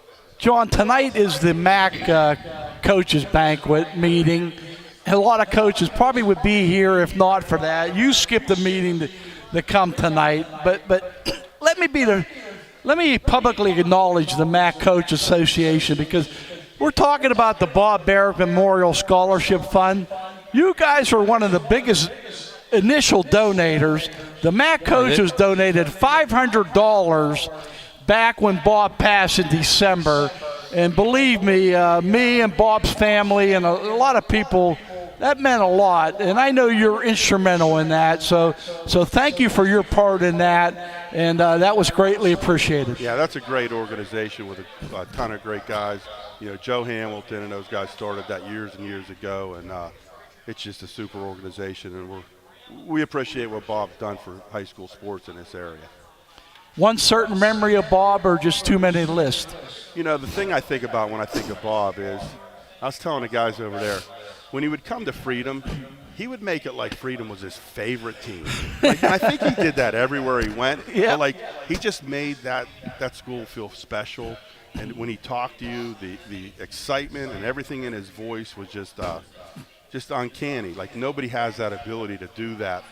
You know, you all have your favorite schools that you like to broadcast at, but Bob made every school feel like that was his favorite school. And he's just a special person. He's definitely going to be missed, but I'm honored to be able to call him my friend. He was a great friend for a number of years, and just going to miss him a lot. Wish you'd be there on Saturday afternoons on 12:30. 12:30 on 12:30. Oh, yeah, that was his favorite, no question about it. John, as our other guest, John Perotto, will point out, we'll take a break, and you heard it here on BVP. Yes. First of all, John, congratulations on all the great work you did at Freedom High School. I know being an AD sometimes is a thankless job, but I think you really put your heart and soul into that position over there. Not only as an AD, but as a football coach, wrestling coach. You wore a lot of hats over there. Tom, I'm sure you're going to miss it, but we wish you well in the land of purple haze in Western Yes. Beaver. It's a very rewarding job. It can be very stressful at times. I'm very fortunate to have some great years of Freedom. I spent 34 years there. Yeah. I'm happy for my memories there, but I'm looking forward to a new challenge, and there's some great people at Western Beaver, and hopefully, I can do some great things there as well. John, I had to stick up for you. It was the best I could do to stick up for you. In your own press box, some outside pundits, there was a playoff game in November in football at your facility. It was Union versus Rochester. Freedom was the neutral site. And some pundits in the media were grousing there was no food. And I said, wait a minute. Let's not forget that John Rosa was the AD at Hershey Park Stadium at 11 a.m. when Freedom Girls Soccer was playing Southern Columbia. That's and true. He's driving all the way back across the state when it started getting cold. It was colder in November than it was, in March. And he comes all the way back to Freedom. So I think we're okay with no food. It was just good for him to get there. And that was actually a big crowd. Union had that whole side. Oh, yeah, it was a great night, but it was so cold in Hershey, but that 4-hour ride warmed me up. Right. And then I got right out of the car and went right to the Rochester Union game, which is a great football game, by the way. Right. And like I said, we had a lot of great years at Freedom, but, hosting those neutral site games, some of those great games that we've hosted. We hosted Aliquippa this year, and With we have Central a great Valley, venue yeah. there at Freedom. I mean, I think it's a hidden gem in Beaver County. We got a great stadium. It's a great place. Well, it does. It speaks volumes that Aliquippa could have gone anywhere for when their stadium was being rebuilt. They chose to come to Freedom, so you must have been doing something right. And we tried to accommodate them the best we can. I'll tell you what, we were playing at New Brighton when they played Central Valley. When we came back, we almost couldn't get back on campus. There were so many cars and people. Yeah. It was a great football game and a great atmosphere that night. But, like I said, just a great atmosphere at Freedom. I'm fortunate for the years, and I'm fortunate to have friends like the two of you and Bob who've done just a super job for high school sports. John, on a personal note, I want to publicly thank you on behalf of my family. When my brother-in-law, Jim Wilson, passed away, the former head coach of the Freedom Bulldogs, you treated our family with respect. You honored Jim's memory, kind of like what we're doing with Bob tonight. And I want you to know I'll be forever indebted to that. And thanks for always remembering the great job that Coach Wilson did for the Bulldogs. He always said it was a great night for the red and white. Yeah, he loved Freedom. Thanks for all you did for Jim. Yeah, he was, he started at Blackhawk. He did a great job out there with Coach Hamilton. But when he came, he lasted a long time at Freedom, and the kids loved him at Freedom. And he did a super job. He had some great runs there. And he brought a different dimension to Freedom football, but You know, Not for Darrell Reeves, he wins a WPIL title. Right. It was a sad day when we lost him. I'll never forget. I was up in my room. Somebody told me that, and it was just one of those days that you hope you don't have to endure. Yeah. But a great guy as well. John, thanks for everything, buddy. Thank you. We appreciate it. Good luck at Western. Thanks. Always a pleasure. 12:30 on 12:30. See you there at B-Square. Go purple and gold. And now, our final guest, before we wrap things up, let's just set the tone. Coming up after John Parado, the renowned Major League Baseball writer, we're going to wrap things up appropriately in Bob Barrickman's own words. Matt Dersick has put together a nice highlight tape of Bob's voice. That's how we're going to end this program after we talk to John Parado. And John, we're here to honor Bob in his memory, but it is baseball season. Are you excited for the Bucks? Yeah, they're off to a pretty good start. They are. So we'll see what happens. They can't be any worse than they've been the last 2 or 3 years, so maybe things are starting to pick up for the Pirates. That's true. John, we'll miss seeing Bob at the ballpark. Yeah. Bob often visited, and we'll miss seeing him. He loved that media popcorn, no doubt about it. But, John, I think it's ironic. I think it's a setup that Pittsburgh, the game time, the opener at home tomorrow is at 4:12 p.m. Not 4:10, No, not 4:15, nope. 4:12, yeah. Obviously for the area code. Absolutely. I thought it was for their winning percentage, but it actually was a little bit lower than that. Yeah, I was going to say the game just started at 3:30. 391. John, the last couple years, you actually got to call some football games with Bob Barrickman. I did. In the booth. Talk a little bit about that experience, and had to be a lot of fun for you.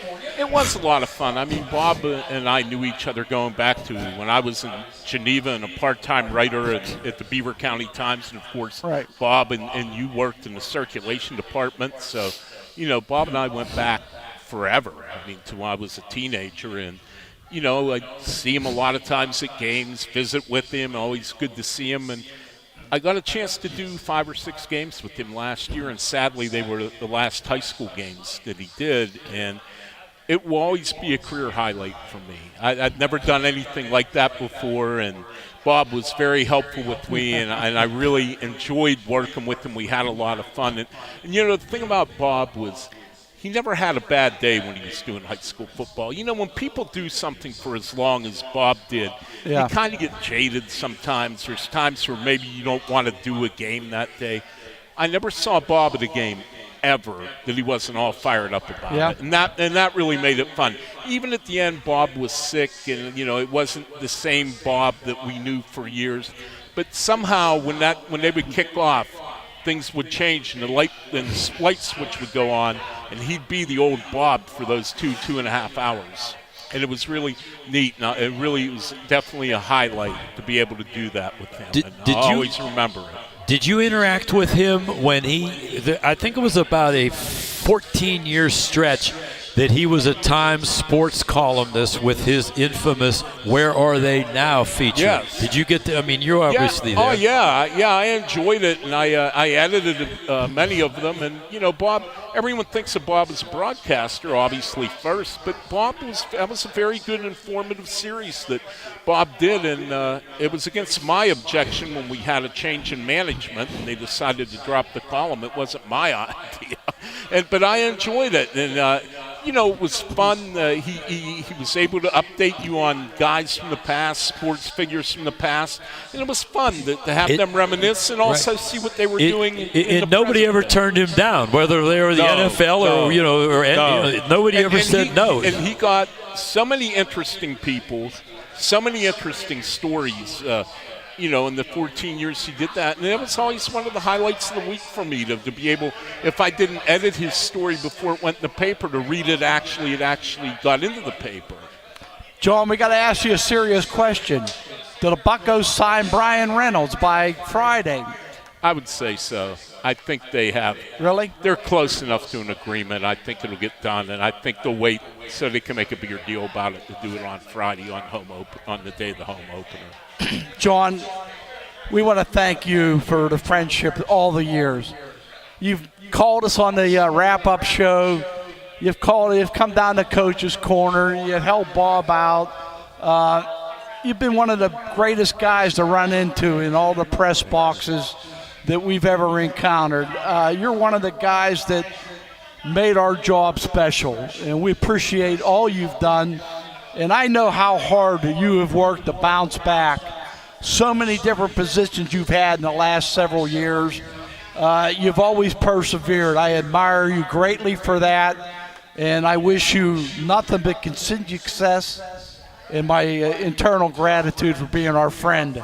Well, thank you. And, you guys have been dear friends of mine for many years, and Bob was too. And anytime I did a game and you guys were there, it made it that much extra special.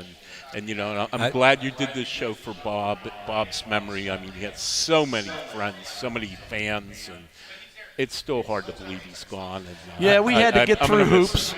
Had to get through the hoop season. And, again, I want to thank Mike Azadian, our partner, for, carrying the load during basketball season to get the station through the season. That was a great effort. Him and Bruce did so much work all the way to Hershey. Just a phenomenal effort in some trying circumstances. And, again, it's been a great night at Roberts. John, thanks for being a part of it. Go Buccos. Yeah. All right. You go. Thank you so much for having me. It's very special to be here. Our pleasure. To have a chance to talk about Bob. We probably won't have time to talk to Hugh Marr. I think the clock ran out on that, but it's just one of those things. As Bob What's would on say, your mind? As Bob would say, we'll talk to you tomorrow.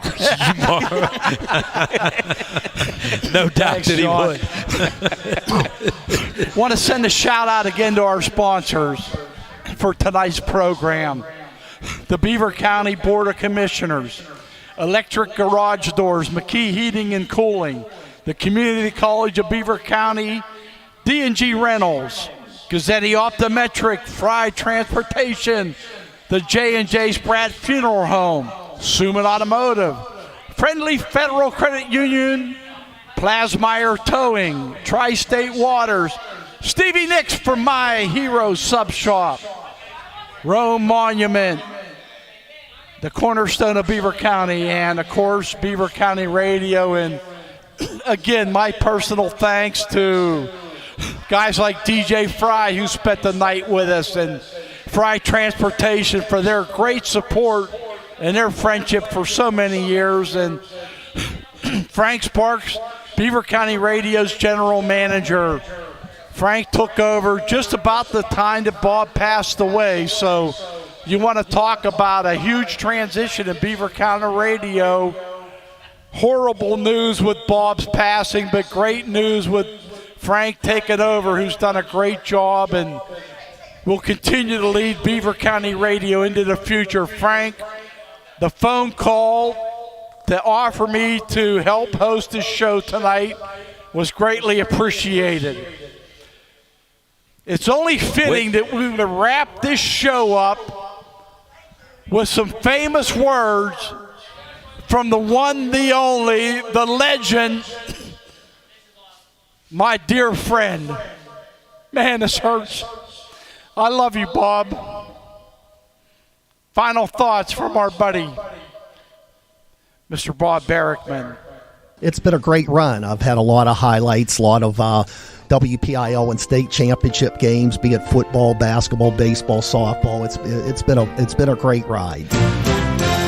This time the late pitch, and it's going to go to Jordan. And Whitehead's at the 50, 45-40, cuts inside 35-30. Still on his feet, 25-15-10. I love counting backwards. Touchdown, Jordan Whitehead. His pass to Jackson. It's good at the buzzer. It's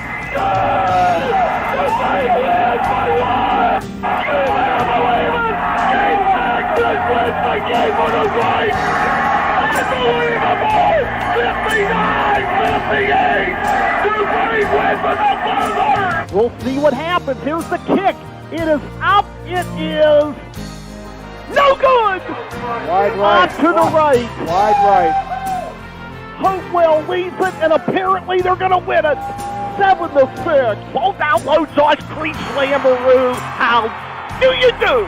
And that will do it from Chocolate Town, and the Clips have won the state title, and you heard it on Beaver County Radio. The final score, Aliquippa 34, Bishop McDevitt 27. Blackley gets at the sheets. He doesn't foul. This game is going to be over. For the first time in 24 years, the Tigers have won the state championship. Unbelievable. And here's the pitch. High pop-up. It's playable, and the catcher makes the catch. Sammy Sprigman in foul territory. Beaver has won its 40th game in a row. And the Bobcats, for the second year in a row, WPIL champions. Taylor runs up the field. He's got room. 10-5 touchdown. You better believe it. So Blackhawk will throw in. 10 seconds to go. Huber passes in. Canamesa. Ball comes to Huber. Look out. Blackhawk has 3 seconds to go. They're going to do it. They get the shotgun at the buzzer. Blackhawk has won the state championship.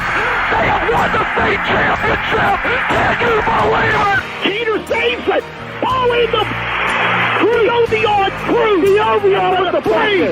Coming for three. No good. Aliquippa wins. Aliquippa's headed to Hershey. 55-52. What a ball game. This time first down and touchdown. Jalen Guy goes 10 for the score. Central Valley leads at 8-0. Ball comes in. Evan Brown for three. Got it! Evan Brown makes it. Lincoln Park wins the game. You gotta be kidding me. Evan Brown was blanketed. A fadeaway three is good. Lincoln Park wins it 71-70. Unbelievable. It's been a great adventure.